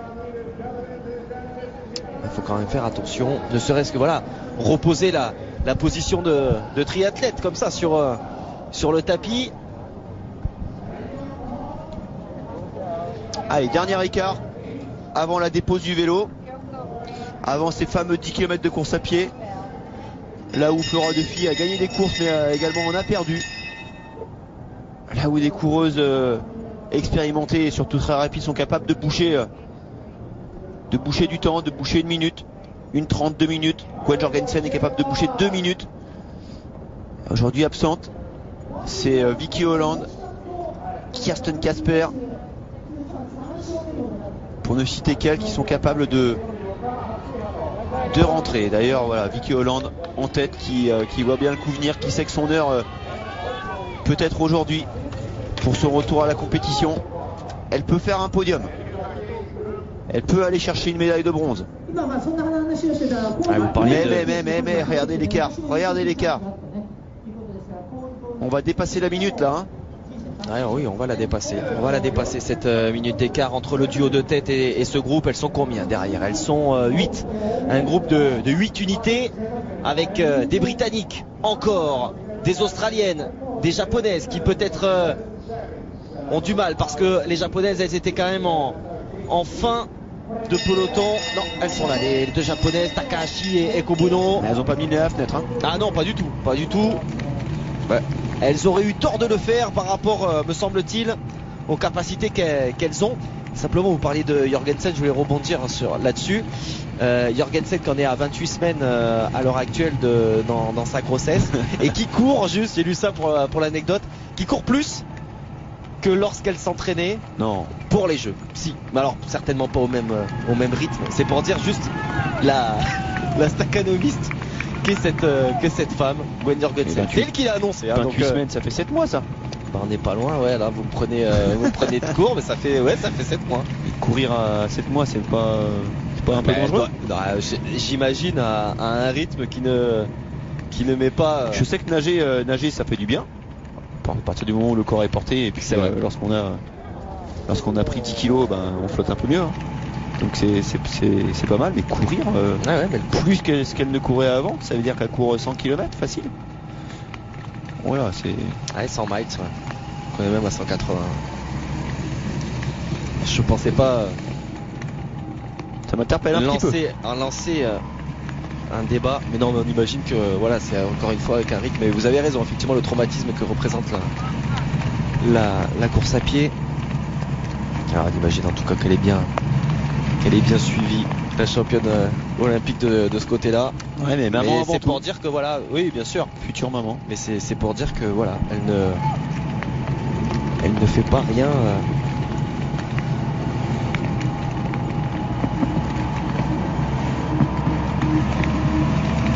Allez, 2 km 30 avant la transition. Et toujours ces deux filles et deux femmes en tête. Une de 19 ans, c'est Sophie Coldwell, la britannique, et une de 30 ans, beaucoup plus expérimentée, la championne du monde en titre, Flora Duffy, bermudéenne. Énorme cycliste qui aujourd'hui est en état de grâce. Elles ont longtemps compté 36 secondes d'avance et là l'écart est en train d'augmenter. Il a passé la minute 1:07 sur ces filles, sur ces 8 poursuivantes, 2 japonaises, 2 australiennes, 2 anglaises, une américaine et une italienne. Regardez, 1:16, 1:17, l'écart qui est en train de croître une nouvelle fois avec ces données GPS. Sur les 10 derniers kilomètres, elles ont gagné 30 secondes. Ouais, c'est monstrueux. Elles sont en train de faire l'effort et on imagine que c'est impulsé par Flora Duffy qui a les capacités physiques même pour son retour à la compétition au plus haut niveau, impulsé sur ce dernier tour de vélo, sur ces derniers quasi 5 km. Et bien Coldwell, elle parvient à tenir. Dommage d'ailleurs qu'on n'ait pas trop d'échanges là sur la tête de course, parce que voir si Coldwell là parvient à donner le change, à prendre des relais. On s'intéresse un petit peu plus à la manière dont fonctionne le groupe de chasse, mais il n'est pas vraiment établi, hein, le règlement de ce groupe de chasse. Mais non. On voit Backhaus, on voit Vicky Holland qui ont pris le leadership de ce groupe, celles qui ont finalement le plus à jouer. Vous l'aimez votre roue de Yokohama. On ira y faire un tour si vous voulez. Ah, c'est pas la journée là. Non, clairement. Pas sûr qu'il y ait grand monde. Italienne, Beto qui continue elle aussi de prendre ses relais. Pour l'instant ce sont les jeunes femmes battues. Est-ce qu'elles vont laisser ce duo Flora Duffy, Sophie Caldwell se battre pour la victoire? Eh mais regardez, Katy Zaferes, elle est revenue. Ouais, elle est revenue dans le groupe de chasse, elle qui est tombée. Ah ben voilà. Alors, elle va sans doute faire la bonne opération de la journée. 4e place, 7e place sur une de première manche. Aujourd'hui, elle peut jouer le podium, revenir enfin sur un 8e podium sur WTS.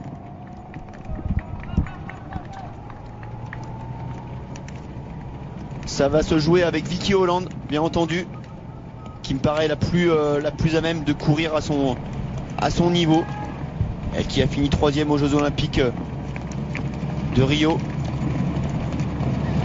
Non Stanford, celle qui avait fini 4e et qui était avec Vicky Holland, même devant, celle qui est sortie en 10e position, a chuté. Et là, elle est reléguée à 2 minutes 30. On n'a pas d'image du gros groupe de chasse, du groupe Non Stanford et Andrea Hewitt. Mais elles sont à 2 minutes 30. Donc autant dire que les carottes sont cuites. Voilà, il reste 200 mètres à peine. Les filles vont... Oh, une chute encore, c'est Ayueda. Décidément, une course pourrie pour la chef de file de cette équipe japonaise qui là pour le coup préfère en sourire. Hein. Ouais. Je pense qu'elle a été arrêtée par un bénévole parce qu'elle allait être lapée. Et l'arrêt a peut-être été brusque pour Ayueda qui était dans le groupe d'Emi Charreron. Donc on imagine, même si on n'a pas les informations, on voit Ayueda là avec son vélo accidenté. Mais on imagine que pour Emi Charreron, le résultat est le même avec une disqualification. Mais on va évidemment revenir sur la tête de course avec Flora Duffy donc qui va passer cette zone de transition et partir en tête de cette course. On n'en attendait pas moins de la championne du monde en titre. Oh, très belle transition, hein. Oh oui, qui a réalisé une plus belle transition et qui va prendre un avantage quoi. Elle est d'une 5 entre 5 et 10 secondes sur la bermudéenne. Tout à fait. Ça ne devrait pas suffire. Hein. Tout de même, encore une fois, sur la partie de course à pied. Regardez cet athlète. Hein. Ouais, une belle athlète. Hein. Magnifique. Affûté déjà. Hein. Allez, l'écart sur le groupe de chasse, ça va nous donner vraiment l'indication, nous donner le là pour ces 10 km de course à pied. Alors, attention au dernier virage. Ça passe pour les Américaines qui ont d'ailleurs... regardez les affaires ça. Ouais, elle est revenue et puis elle est repartie. Comme quoi, on peut faire des écarts sur le peloton. On l'a vu avec Katy Zaferes qui est peut-être allée à la limite. Elle s'est retrouvée au sol, mais il fallait faire cet effort. Et là, c'est peut-être un avantage pris par Katy Zaferes sur le podium, pour le podium plus exactement. Aïe, quelle chute encore. Tombé sur les fesses là de l'Australienne Nathalie Van Coverdalen qui a emmené dans son sillage Kirsten Casper. Les deux athlètes en tout cas se sont relevés. Quelle difficulté jusqu'au bout. On parlait de la vigilance à avoir après ces 40 km de cyclisme qui se sont joués sur un fil. Allez, Zaferes. 1,35. Ouais, c'est énorme. C'est énorme. Alors ça a été pris à l'entrée, hein. Ça a été pris à l'entrée, donc on était plutôt à 1,17, mais c'est... Ouf. Alors moi, j'annonce c'est Flora Duffy, Caldwell, qui est en train de prendre sa chance. Qui part très vite. Alors là, on a un aller-retour sur ce grand boulevard. On va faire demi-tour dans quelques hectomètres. Et les filles vont se croiser. Sacré pari, en tout cas, pris 8 secondes par Caldwell, la Britannique, avec 5 à 10 secondes, on va dire, d'avance sur Flora Duffy. Derrière, les autres athlètes sont à 1,30 environ. Le podium va se jouer sur ces 10 km. On tourne une courte page de publicité et on revient pour cette fin de course qui promet énormément sous la pluie de Yokohama. Un retour à Yokohama pour la dernière ligne droite de cette troisième WTS de la saison. Flora Duffy et Sophie Caldwell avaient mené tambour battant la partie cycliste. On pensait que Flora Duffy allait partir seule sur ce 10 km. Eh bien non, la jeune Britannique de 19 ans est en train de tenir la dragée haute jusqu'au bout face à la championne du monde en titre. Et ouais, il lui faut 1 km déjà pour revenir sur ses talons. Donc voilà, première, deuxième place pour ces deux filles. Et derrière, le podium est très indécis. Celle qui a le plus à gagner, c'est l'américaine Katia Ferres. Et sa plus proche concurrente, c'est elle, la britannique Vicky Holland, médaillée de bronze à Rio. Voilà, donc Flora Duffy est en train de boucher les 8 secondes. Ça a été long, hein, c'est compliqué, hein, le doute a dû s'installer, mais bon. La différence de rythme est quand même assez impressionnante là, entre Caldwell et Duffy. On imagine que la jeune Britannique a tenté un coup, un coup de poker, et elle a eu bien raison. Et puis à 19 ans, on a de la vitesse, hein, sous le pied, on est habitué à partir très vite. Dans les catégories jeunes, on court sur des petites distances, notamment sprint. Et Flora Duffy est plus un diesel. Et regardez, ça y est, la machine est lancée. Elle est capable de courir 10 km à cette allure là. Ouais, ça sent bon, ça sent très très bon là pour Flora Duffy. Et la pression tout de suite elle met la pression sur la cadette. Le rythme qu'elle est en train d'imposer, la jeune Sophie Caldwell risque de bien avoir du mal à le tenir. 1 minute 20 d'avance sur le reste du groupe. Tous les voyants sont au vert donc pour Flora Duffy désormais. On risque bien d'avoir un cavalier seul de Flora Duffy. Tiens donc, est en train de revivre quelques WTS de la saison passée. Celle où Jorgensen n'était pas là notamment. Ouais, mais ce qui est étonnant, c'est que vous avez vu, elle a mis 1 km 200 pour boucher 8 secondes. Et là, en 800 mètres, elle va lui remettre 10 secondes. Donc c'était vraisemblablement un coup de poker, comme vous le disiez, de la Britannique. Elle a voulu mettre la pression pour tester la Bermudéenne. Et là, non, la patronne, c'est elle. Elle est championne du monde en titre. 2 victoires l'année dernière, avec la grande finale à son palmarès. Ses 2 premières victoires, hein, d'ailleurs, sur les WTS, avec effectivement cette grande finale de Cozumel. Finalement, elle reste invaincue, hein, en tout cas sur le circuit ITU, parce qu'elle est allée une nouvelle fois remporter le titre de championne du monde de cross triathlon. C'était d'ailleurs c'était en Australie ou en Nouvelle-Zélande, enfin à Snowy Mountains. Donc elle a fait encore un long déplacement pour aller cueillir ce titre mondial. Ouais, et puis dans cette discipline, elle est au-dessus du lot. Hein. Ouais, devant Rivero, je crois, devant ouais. la chilienne de mémoire. Donc finalement, cette grande finale de Cozumel, ce titre une nouvelle fois de cross triathlon, et potentiellement une 3e victoire consécutive, mine de rien, sur 2 saisons différentes, mais tout à fait. C'est un retour à la compétition, un retour gagnant. De filles, ouais. Après une blessure, hein, qui l'a handicapé, qui l'a empêché de courir. Ça l'a pas empêché de faire du vélo. Hein. Coupe du monde BTT en Afrique du Sud. Et un des 2 américaines, suivi de Vicky Holland. Et derrière la Britannique Vermont. C'est pas du tout la même foulée, hein, des Ferres et de Casper, c'est plus écrasé, ça attaque talon. Mais bon, c'est efficace, hein. On rappelle que Zaferes a déjà 7 podiums sur WTS en 2 ans.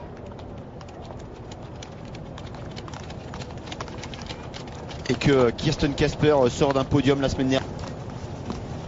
Ouais, que ce soit chez les garçons ou chez les filles, on retrouve véritablement les athlètes en forme qui ont réalisé de belles choses, hein, sur cette étape de Coupe du Monde à Chengdu.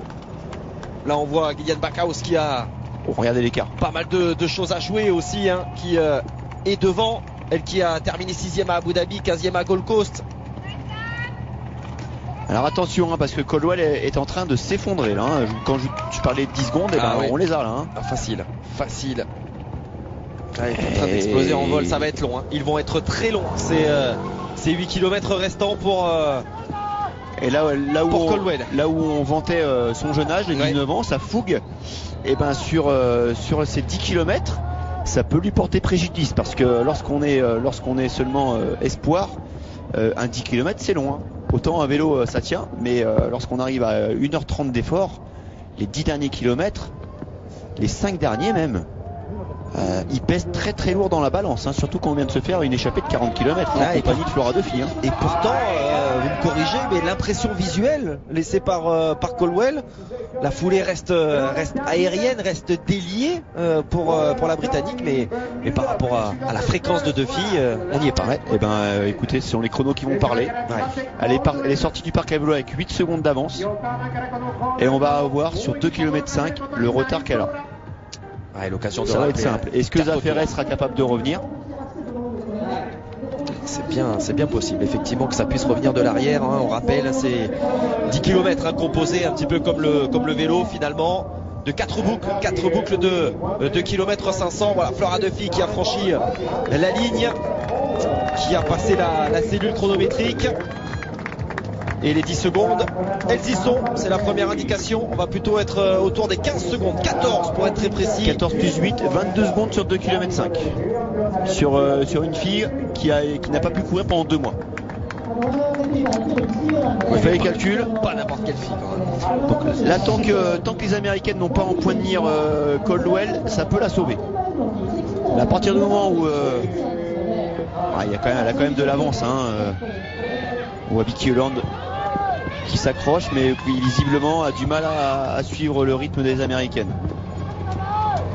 Oui, parce que là on voit les Britanniques, mais qui sont dans une deuxième moitié en fait hein, de ce groupe. C'est vrai qu'on a raté les 2 Américaines. Voilà, elles sont là. Katie Zaferre, Kirsten Casper, pour aller chercher le podium, pour aller chercher Sophie Caldwell. Là ça va être intéressant. Il va vraiment falloir prendre cet écart. On va tourner autour de la minute entre Sophie Caldwell et les 2 Américaines. Et c'est encore long, c'est encore très très long pour Beto, l'italienne. Ah, pénalité. Aïe. Non, qu'est-ce qu'elle fait? Mais ça se mêle peut-être. Ça va pas. Elle profite de la pénalité pour remettre sa semelle, apparemment. Pénalité sans doute parce que soit elle a fait un faux départ, soit elle a déposé son casque ou son bonnet de bain, enfin du moins son matériel, en dehors de la boîte qui est destinée. Donc là, elle est en train de tourner l'élastique. Ouais, elle est un petit peu longue là. Non mais là c'est long, elle a pris 2 pénalités ou quoi? Ça paraît énorme, personne ne lui dit rien. Elle a dû prendre 2 pénalités. Surtout qu'on lui donne pas beaucoup d'indications. Hein. 30 secondes, c'est long. Hein. Ça paraissait plus que 30 secondes, effectivement, qu'une simple pénalité pour l'italienne Beto. Dommage. C'est pas moi qui vais la critiquer, hein. Ça m'est déjà arrivé de prendre 30 secondes. Hein. Et quand on met sa combinaison, enfin ses lunettes en dehors de la boxe après natation, et lorsqu'on dépose le vélo, on met le casque en dehors de la boxe, ça fait 2 pénalités, ça fait 30 secondes. Qu'est-ce que c'est long. Ce sont des délais où tout à l'heure vous parliez de lucidité, mais voilà, on est beaucoup moins intelligent lorsqu'on a de l'acide lactique dans les veines, et on n'a plus toute sa tête. Pourtant ce sont des erreurs qui sont impardonnables hein, à haut niveau lorsqu'on est professionnel. Et voilà, c'est comme ça. On a vu tout à l'heure que Flora Duffy a été très vigilante, hein, elle a pris le temps de bien déposer son matériel dans la boîte. Faut dire que là elle est quand même et voilà, elle est quand même au-dessus hein. Les poursuivantes qui sont parties, Gentle suivi de Stanford. Regardez le visage rougi de la Britannique. Claire Michel, la Belge. Ouais, on voit Vidula Frintouva également, la Tchèque. Et Summer Cook, effectivement. Alors si les téléspectateurs se demandent ce qu'elles ont au-dessus de la poitrine, et ben c'est un gel. C'est un gel pour se ravitailler. Et la réalisation qui va aller chercher Andrea Hewitt. Et oui, dans ce paquet d'athlètes, il y a des places à aller chercher hein, pour Andrea Hewitt. Je sais pas si franchement ça lui enlèvera sa déception du jour. C'est vrai qu'on voyait un regard peut-être un petit peu hagard hein, elle était pas forcément très très lucide là, on parlait de lucidité hein, ouais. Vous savez, quand on pose le vélo on n'a pas eu les écarts, mais là lorsqu'on pose à 2 minutes 30 c'est difficile de se motiver hein, d'autant que le top 10 est déjà validé quoi. Oui. Parce qu'on sort de 2 victoires d'affilée. on se dit, allez, ça sera mon joker. On va attendre la prochaine. Et la prochaine, ce sera Leeds, le Yorkshire qui donc accueillera cette manche de Coupe du Monde comme l'an passé sur les terres des Brownlee, mais pas forcément d'ailleurs que des Brownlee, hein, puisqu'on rappelle que Leeds est le centre névralgique du triathlon britannique. Et quand on voit les équipes britanniques, que ce soit chez les garçons ou chez les filles, bah, c'est un centre qui fonctionne plutôt bien, et c'est assez logique que Leeds ait la chance, et le public britannique ait la chance de voir les meilleurs triathlètes du monde. Et d'autant que les Français au retour, lorsque j'ai conversé avec les triathlètes français à leur retour de Leeds, ils ont vanté l'ambiance et surtout le public qui était omniprésent. Alors sans doute que la présence des Brownlee y a fait pour beaucoup, hein, ce sont de véritables stars là-bas. Mais ouais, ils ont même dit que les athlètes ont même dit que l'ambiance était plus folle que celle d'Hambourg. Pas Hambourg quand même. Si. C'était impressionnant. Ah, ce sont de belles ambiances, en tout cas ces étapes européennes, rejointes cette année par la grande finale qui aura lieu à Rotterdam. Une première pour le port néerlandais.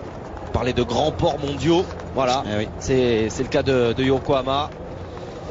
C'est également le cas de Rotterdam. Alors est-ce que Sophie Caldwell va croiser les deux américaines? Si c'est le cas, ça risque de piquer. Il va falloir fermer la bouche, montrer qu'on est à l'aise, jouer de l'intox. En tout cas pour l'instant. Ouais, ça tient, hein. En tout cas au niveau de la foulée, le rendu visuel est peut-être même plus, j'allais dire, agréable. Voilà, elles ont croisé deux filles dans un premier temps et elles vont croiser la britannique. Elles vont la frôler même. Il y a eu un peu les techniques complètement différentes. Ah, c'est clair. Avec Zaferes avec ses bras très très bas. Ouais, et puis ça court un peu assis, hein. Ouais. Ça court assis. Mais c'est pas pour autant victorieuse, c'est inefficace. Justement les coudes sur les côtés, WTS d'Hambourg. Les épaules sont complètement bloquées, les coudes sont complètement bloqués. Là aussi il y aura un travail technique à effectuer, hein. Les deux d'ailleurs ont été victorieuses, hein, à Hambourg la saison passée, puisque Zaferes s'est imposée sur la WTS, et puis Kirsten Casper, elle, s'est imposée et a été titrée championne du monde avec l'équipe américaine. Ah oui. C'est Gwen Jorgensen qui était la deuxième féminine de l'équipe américaine. Ouais, il y avait Ben Canouté et Bellington. Ouais. Ben Canouté qui avait fait sauter Aurélien Raphaël. Les deux étaient en tête. Ah, c'était magnifique, franchement c'était une très très belle épreuve, hein, on voyait déjà les Français sur le podium. Ouais. Finir pour une troisième fois vice-champion du monde. Ouais, des championnats du monde de relais mix que vous vivrez, hein, à nouveau cette année sur la chaîne L'équipe. Notez bien le rendez-vous week-end du 15 juillet, samedi 15 pour la WTS, et puis dimanche 16 pour le championnat du monde de relais mixte. Et avant cela, en juin, cette WTS de Leeds qui promet énormément, le week-end du 10 juin pour la WTS de Leeds. Et puis après, hein, au cœur de l'été, on ira du côté d'Edmonton. Une étape, hein, cette année canadienne. Retour à Stockholm fin août. Et puis il sera temps d'aller à Rotterdam pour la grande finale. Et de clôturer cette magnifique saison. En tout cas, il y a eu Flora Duffy qui overlap l'estonienne. Ça c'est difficile, hein. Mais elle n'est pas pour autant disqualifiée, hein, puisque c'est en vélo qu'on se fait disqualifier, hein. C'est déjà une superbe performance, hein, que réalise l'estonienne avec ses conditions ô combien compliquées à négocier. Mais là même au niveau du faciès, hein, elle semble facile, Flora Duffy. Elle est coutumière de ses efforts solitaires quand même, hein. Elle est vraiment costaud, hein. Elle qui a commencé le triathlon à l'âge de 7 ans. Vous savez que... Mais qui a atteint ce niveau, pardonnez-moi, juste qui a atteint ce niveau finalement sur le tard, enfin qui a explosé véritablement à ce niveau-là, encore une fois, hein, pour aller gagner des WTS et des titres mondiaux, hein, sur quoi? Sur les 2-3 dernières années. je vais vous faire une confidence. En 2007, elle était licenciée dans mon club. Oui. Et elle avait fait un podium sur la Coupe du Monde. Alors ça s'appelait pas une WTS, c'était une Coupe du Monde. Elle avait fait un podium alors qu'elle était toute minot, hein. Elle avait 20 ans, elle avait même moins de 20 ans. Podium sur la Coupe du Monde de Lisbonne, au Portugal. Et elle avait fait 2 belles saisons et elle avait eu des soucis de santé. On l'a plus vue pendant plusieurs années, pendant 3 ans, 4 ans. Elle est revenue petit à petit. Elle était loin des podiums, très très loin des podiums. Et c'est vraiment l'année dernière qu'elle a explosé. Et elle n'avait pas du tout cette morphologie. À l'époque, en 2007, je me souviens, c'était je vais pas dire que c'était une crevette, hein, mais elle était vraiment... elle était beaucoup plus mince. Elle n'était pas forcément forte à vélo. Là, on voit que elle a pris de la carrure. Elle est bien plus costaud. Et puis quand il s'agit d'appuyer sur les pédales, elle est là, elle est toujours présente. Regardez ce duel l'écart américain entre Sophie Coldwell également et cette doublette américaine qui tourne encore autour de la minute. Alors on est passé quand même sous la minute, on est à 56 secondes si mes calculs sont bons entre Coldwell et les deux américaines. On était au-delà de la minute sur le tour précédent. Il va y avoir match, mais il faut quand même que Sophie Coldwell craque, hein. Ouais, non, mais là elle est bien partie. Elle est bien, non, elle est. Bon, sinon il y a d'autres Britanniques pour la suppléer. Vous voyez là, 3 de front. Vicky Holland, Jessica Learmonts et Lucy Hall. 4 dans les 8, hein, c'est ça, si je compte bien. C'est ça, 4 dans les 7 même, puisque Lucy Hall va passer 7ème. 4 dans les 7. Wow. Puis bon, les 3 autres sont quand même anglo-saxonnes. Il y a une bermudéenne et 2 américaines. Donc quand on disait que ça allait parler anglais, absolument. Voilà, c'est confirmé pour cette course féminine, mais c'est pas une nouvelle par rapport à la saison passée. Allez, 4 km encore à parcourir pour Flora Duffy qui est dans son avant-dernier tour, avant-dernière boucle à l'occasion de cette WTS détrempé de Yokohama. Il aura plu pendant quasiment l'intégralité de cette course, finalement excepté lorsque les athlètes étaient dans cet avant-port de Yokohama. Et c'est une nouvelle démonstration de force qui est en train de nous montrer la Flora Duffy. Continue son effort. Continue, elle est en train d'exploser la concurrence sur ce 10 km.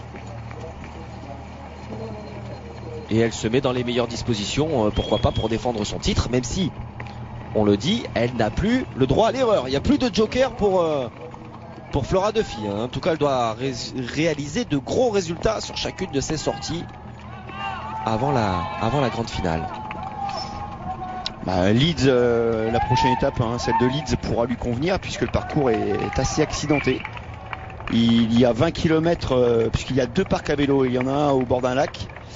Et il y a 20 km de course en ligne pour atteindre le centre-ville de Leeds. Et ensuite on passe en critérium. Voilà, on passe sur un circuit critérium où il y a plusieurs boucles. Elle avait fait 2ème à Leeds, puisque c'est vrai que vous disiez tout à l'heure, elle avait posé le vélo sur une très très forte Gwen Jorgensen. L'une de ses seules défaites, on rappelle. Victoire à Cozumel sur la grande finale, à Montréal et à Stockholm. 2ème à Leeds, 3ème au Cap. Ça fait une belle saison de championne du monde. Au Cap, elle avait commencé donc le circuit par 20 km d'échappée puisque c'était un sprint. Et elle s'était fait reprendre juste à la fin. C'est-à-dire qu'elle avait fait 20 km pour rien. Elle s'était fait reprendre par le gros du paquet juste à la fin. Et elle avait quand même réussi à aller chercher le podium. Donc ça, faut le faire. Lorsqu'on se fait reprendre d'une échappée, on se dit zut, dans la tête, j'ai fait tout ça pour rien. Je vais m'effondrer là, il reste 5 km tambour battant, toutes les filles qui sont restées dans les roues vont m'avaler. Et non, absolument pas. Flora Duffy, c'est une guerrière, regardez, c'est une machine à rouler, une machine à courir. 1,13. L'écart qui est en train de croître kilomètre après kilomètre. Elle va terminer avec 2 minutes d'avance sur le reste de la concurrence.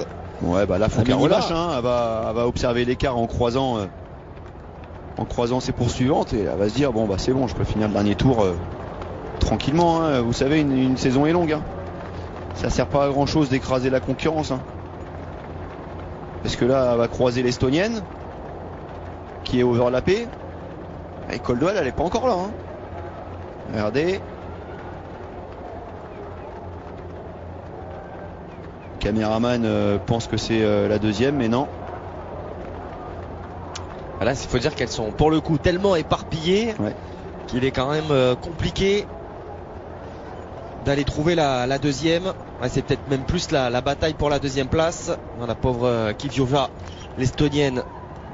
Joël, allez, une 30e, une 40e place, décidément. Elle a perdu son gel. Ouais. Et c'est les lunettes. Lunettes. Mais pourquoi elle s'arrête pour récupérer ses lunettes? Ouais. Où est Kirsten Casper? Elle l'a pas attendu pour le coup. Non mais là c'était fait lâcher. Allez, soit elle est devant, soit elle est derrière. Donc alors, verdict. Oh les bras. Les techniciens de course à pied. Elle est devant. Non. Elle est devant. Donc je pense qu'elle a perdu ses lunettes après s'être fait lâcher. Du coup ça. Elle pense que le podium est cuit. Donc elle a pris la peine de récupérer ses lunettes. Est-ce qu'on peut imaginer Tony avant la WTS alors qu'on va revoir non mais à ça. Mais d'ailleurs en plus elle le sait. C'est peut-être un officiel qui lui a dit de récupérer ses lunettes sous peine de pénalité. Et oui, c'est bien possible parce que oui, lorsqu'on est à la bagarre. Oh non mais c'est peut-être la qu'est-ce deuxième. que c'est bête. Ouais, c'est peut-être la deuxième. On est à la bagarre pour un podium et on est obligé de s'arrêter, récupérer ses lunettes qui tombent. Aïe. Ouais, et bien les lunettes de Flora Duffy, elles sont bien posées sur le sommet de sa tête, ça bouge pas. 10 fois, oui, qu'elle gagnera quand même la course. Ouais, même s'il y a 2-3 pénalités. Simplement pour le programme, alors que Flora Duffy va attaquer sa dernière boucle, ses derniers 2 km 500. On parlait de cette prochaine WTS, donc le week-end du 10 juin. Avant cela, 2 Coupes du Monde européennes, l'une à Madrid, l'autre en Sardaigne, à Cagliari. Est-ce que des athlètes font le choix comme ça d'aller se mesurer avant de retrouver peut-être la fraîcheur du Yorkshire, d'aller dans la chaleur de Madrid ou Cagliari? Non, pas forcément. Non, à partir du moment où on joue le classement WTS, il est préférable de s'y consacrer entièrement. C'est l'énergie, hein. Même si la Sardaigne c'est pas loin, ça fait quand même plusieurs vols. Hein. Plusieurs vols à encaisser. C'est autant de jours où on peut pas s'entraîner. Et puis là maintenant, les courses vont s'enchaîner quand même. Hein. Maintenant qu'on est en Europe. Bien sûr, là, au cœur de l'été, il va y avoir des courses quasiment tous les week-ends, à minima tous les 15 jours, notamment pour les Européens, on le rappelle, avec ces championnats d'Europe. Oui. Effectivement, puisque la semaine du 10, le week-end du 10, c'est la WTS de Leeds. Et puis le 17 et le 24, les 2 championnats d'Europe, sprint et distance olympique, Kitzbühel et Düsseldorf. Où les athlètes feront vraisemblablement un choix. Hein. C'est compliqué d'enchaîner les 2 courses. Hein. Est-ce qu'on sait d'ailleurs du côté des tricolores, on a une idée, les Europes sont quand même non, à part Vincent Louis, objectif, à part Vincent Louis, la sélection n'a pas été encore effectuée. Les résultats n'ont pas été très probants, hein, à part la 11e place de Léo Bergère à Abu Dhabi et la 3e forcément du champion d'Europe sprint en titre, Vincent Louis. Les autres Français n'ont pas attaqué la saison du meilleur pied. Mais bon, la saison est longue. Il y a eu des blessures, il y a eu des petits contretemps. C'est pas bien grave, on en est en poste olympique. Bon, effectivement, on préférait voir des Français battre le haut du pavé, un peu comme dans le biathlon. Mais voilà, on est en décalage de 2 ans avec les Jeux Olympiques, donc l'hiver est différent de l'été. Ne vous déplaise, hein, Guillaume, vous qui nous faites vibrer l'hiver avec Martin Fourcade et compagnie. Ouais, c'est vrai. Donc là, on prend notre mal en patience. On souhaite que nos Français rétablissent un peu, se remettent de l'année dernière qui a été très intense. Hein. L'année olympique a été très compliquée, beaucoup de pression. Donc il vaut mieux commencer l'année 2017 pendant ce temps-là, petit plateau et puis placer la plaque, placer le grand plateau au mois de mai. Vous avez On les raison. reverra la semaine prochaine. Donc, ah, regardez. Eh oui, pendant ce temps-là, la deuxième place. Aïe, aïe, aïe. Kirsten Casper qui vient de déposséder de cette deuxième place Sophie Caldwell, et Zaferes, bien que malheureuse avec cet incident des lunettes, bien là en ligne de mire la Britannique, et on imagine que les deux Américaines vont être en mesure de monter sur le podium. Peut-être même Vicky Holland qui n'a pas dit son dernier mot, même si on imagine que la caméra écrase un petit peu la perspective. Hein. Vous voyez l'écart par rapport à Zaferes. En train de se faire pourrir la Vicky Holland. Ouais, c'est clair, ça j'entendais. Ouais. Eh oui, mais les Faut avoir 2 un costaud, km 5 qui s'annoncent intenses et qui s'annoncent très très long pour Sophie Caldwell. Comme je vous disais, que lorsqu'on a 19 ans, les 10 km pèsent énormément, surtout lorsqu'on vient de s'échapper avec Flora Duffy et qu'on a mené de 40 km tambour battant. Ça va être très très long. Les 2 derniers kilomètres vont être très très compliqués pour Sophie Caldwell. Mais voilà, Zaferes, Casper. Casper était devant Zaferes, hein, c'est ça? Zaferes devant Casper. Donc elle est revenue sur Casper après avoir récupéré ses lunettes, c'est bien ça? Non, elle est restée derrière alors. Ah, voilà, donc Casper. Allez, là, Casper. Ouais, Zaferes qui est.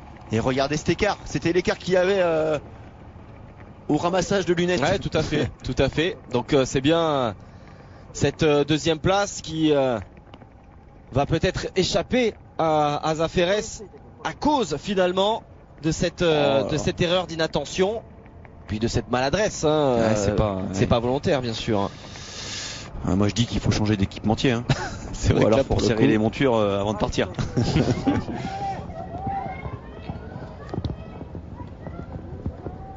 Mais en même temps, sa malchance c'était Elle pourrait pas retomber là d'ailleurs. Elle était tombée sur un officiel qui était juste là. Il n'y aurait pas eu d'officiel, elle aurait pu continuer son chemin. Ouais, j'ai du mal à saisir véritablement. À comprendre effectivement l'intérêt de la pénalité. Ne rien laisser sur la route, aucun objet. Allez, Caldwell qui est peut-être en train de sauver quand même un superbe top 10. Va falloir regarder si ça top 10 oui facile, si ça revient de l'arrière. Le top 5 quoi. On a Vicky Holland qui est juste derrière. Il y a un sacré groupe quand même derrière, hein, parce que c'est éclaté, mais derrière elles sont nombreuses. Hein.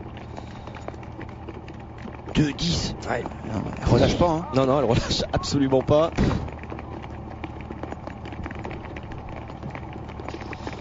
Faut faire honneur aux partenaires.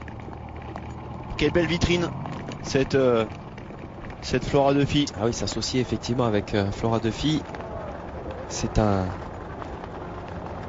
gage de réussite quasi assurée, surtout sur ces dernières saisons. Et ça va se vérifier une nouvelle fois pour la Bermudéenne, pour sa rentrée dans cette saison 2017. Elle va reprendre cette saison comme elle avait terminé la saison passée, par une victoire. Elle est au-dessus, hein, clairement, en l'absence de Jorgensen. Il n'y a bien que l'américaine qui est capable, et Spirig, si elle veut bien mais Spirig montrer son talent, elle serait sortie à la traîne de l'eau. Ouais. Bon, de toute façon, les absents ont toujours tort. Là, la championne, elle est devant. Elle s'appelle Flora Duffy. Elle vient des Bermudes. Elle est championne du monde en titre. Et voilà, et elle enfonce le clou. Et elle enfonce le clou, et elle est en train de dire à tout le plateau féminin qu'elle est là pour conserver sa couronne, un petit peu comme Mario Mola l'a fait chez les garçons. Mario Mola, a déjà construit son début de saison, lui, et a déjà fait l'écart par rapport, non pas à ses compatriotes, mais au reste de la concurrence. Le trio espagnol devant est bien détaché. La Flora Duffy, elle va quasiment faire la moitié de son retard sur Andrea Hewitt. Hein. Ouais. Mais regardez, 500 mètres, 1:30 de course encore, et Katy Zaferes semble revenir sur Casper, du moins, même si les images ne semblent pas montrer une grosse vitesse. Je peux vous dire que les deux américaines sont à fond. Elles sont à fond là, hein. On est à 2 heures de course et rien ne les sépare. On rappelle que Katy Zaferes a fait tomber ses lunettes, alors qu'elle était en compagnie de Kirsten Casper. Elle a fait tomber ses lunettes, elle a les a ramassées. et du coup elle a concédé cette dizaine de mètres là qui va peut-être la priver de la médaille d'argent. Ouais, ça ferait beaucoup de regrets hein, pour Katica Ferres, beaucoup de points perdus également. Il y a peut-être une place de numéro 1 mondiale aussi, un provisoire à aller chercher pour Katica Ferres. On rappelle 7e à Abu Dhabi, 4e à Gold Coast. Ce serait encore 2 crans de mieux, une progression constante. Même si le plateau est en train de se densifier, WTS après WTS, notamment avec le retour de cette jeune femme qui n'est plus qu'à 200 mètres d'une 3e victoire en WTS, notamment après la grande finale de Cozumel où elle avait dompté des conditions dantesques. Bon, c'était le chaud hein, ouais, de la péninsule de Yucatan. Là, c'est le froid de Yokohama. Ouais, ouais, c'est et l'humidité. parce que là il y a les deux. Il n'y a toujours pas de sourire sur les lèvres de Flora Duffy.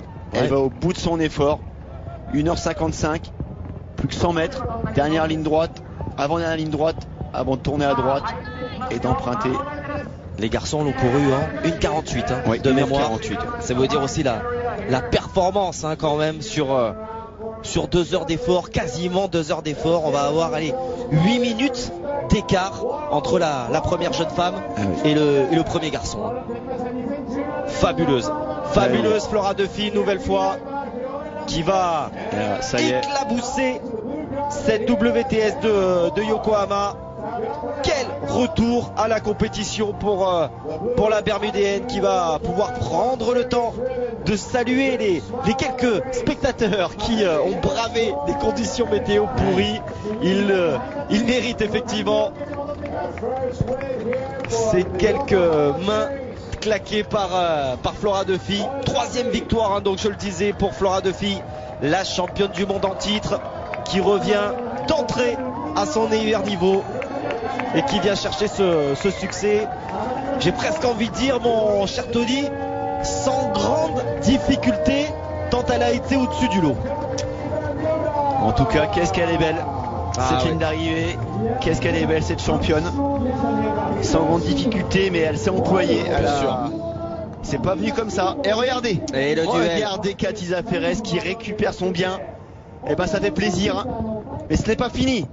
Ouais, c'est peut-être pas fini, effectivement, ce mano à mano. Ça va se jouer à 1 minute de la tête. Peut-être que Kirsten Casper va faire l'effort pour reprendre cette 2e place. C'est vrai que l'impression visuelle n'a rien à voir avec Flora Duffy, hein. C'est ces coups de un petit peu bas là, un petit peu rentré de la part des deux américaines. Ouais, complètement assise là, Kirsten Casper. En tout cas, Katica Ferres a récupéré ses lunettes. Décidément, elle a un peu de mal elle sait pas trop où les mettre. Ouais, en tout cas, un très très beau finish, hein. Les Ferres qui semblent quand même prendre le meilleur sur Kirsten Casper. C'est peut-être la première place du général provisoire que va aller chercher Katica Ferres à l'occasion de ce premier podium de la saison. Ce serait le 9e en carrière, tout de même, la belle carrière de Katica Ferres, hein. C'est une jeune femme d'expérience, peut-être. Et 28 ans. Hein. Et oui, à l'ombre quelque part de Gwen Jorgensen, c'est sûr, sur le triathlon américain et mondial. Mais c'est tout de même une superbe carrière de la part de Katica Ferres et Kirsten Casper, qui va venir prendre la 3e place à 25 ans. Premier podium pour Kirsten Casper, ça c'est à noter, avec cette 3e place ici à Yokohama. 2 américaines. Ça finit fort. Hein. 2 américaines. On attendait les Britanniques. Les Britanniques sont battus par les américaines. Eh oui. Waouh. Bravo. Ça se joue quand même à quasiment 2 minutes de Flora Duffy. Elle a fait exploser tout le monde sur ce 10 km. Et elles ont le sourire sitôt la ligne passée. Voilà. L'amitié ressurgit, les sourires apparaissent. Il est beau ce sport. Les 2 américaines qui vont rigoler, qui vont forcément se chambrer sur cette paire de lunettes, hein, qui a failli coûter très cher des points. Je parlais des Britanniques battus, hein. Sophie Colwell qui tient 4e et qui termine à 2,30 de Flora Duffy, 30 secondes des 2 américaines. Vicky Holland 5e, les Britanniques battus. La première australienne Ashley Gentle qui fait un super retour là. Exactement. Nan Stanford, Jessica Nermons. On retrouve quand même 4 Britanniques parmi les 8 premières de cette WTS. Elles ne sont pas sur le podium, mais elles sont tout de même en position de force. Ouais. omniprésence des Britanniques étaient partis très fortes. Voilà. On rappelle Jessica Learmonts, Lucy Hall qui ont dynamité la natation. Et derrière, le show de cette jeune femme, Flora Duffy. Andrea Hewitt qui a perdu gros aujourd'hui. Ouais. Et pour Amy Charéron également. Ouais. On a une pensée pour Amy qui aura donc été lapée au cours de cette WTS. On les attendra revanchardes du côté de Leeds, que ce soit pour la néo-zélandaise ou la tricolore. Un grand merci Tony de Merci, nous avoir Guillaume. accompagnés durant ce week-end.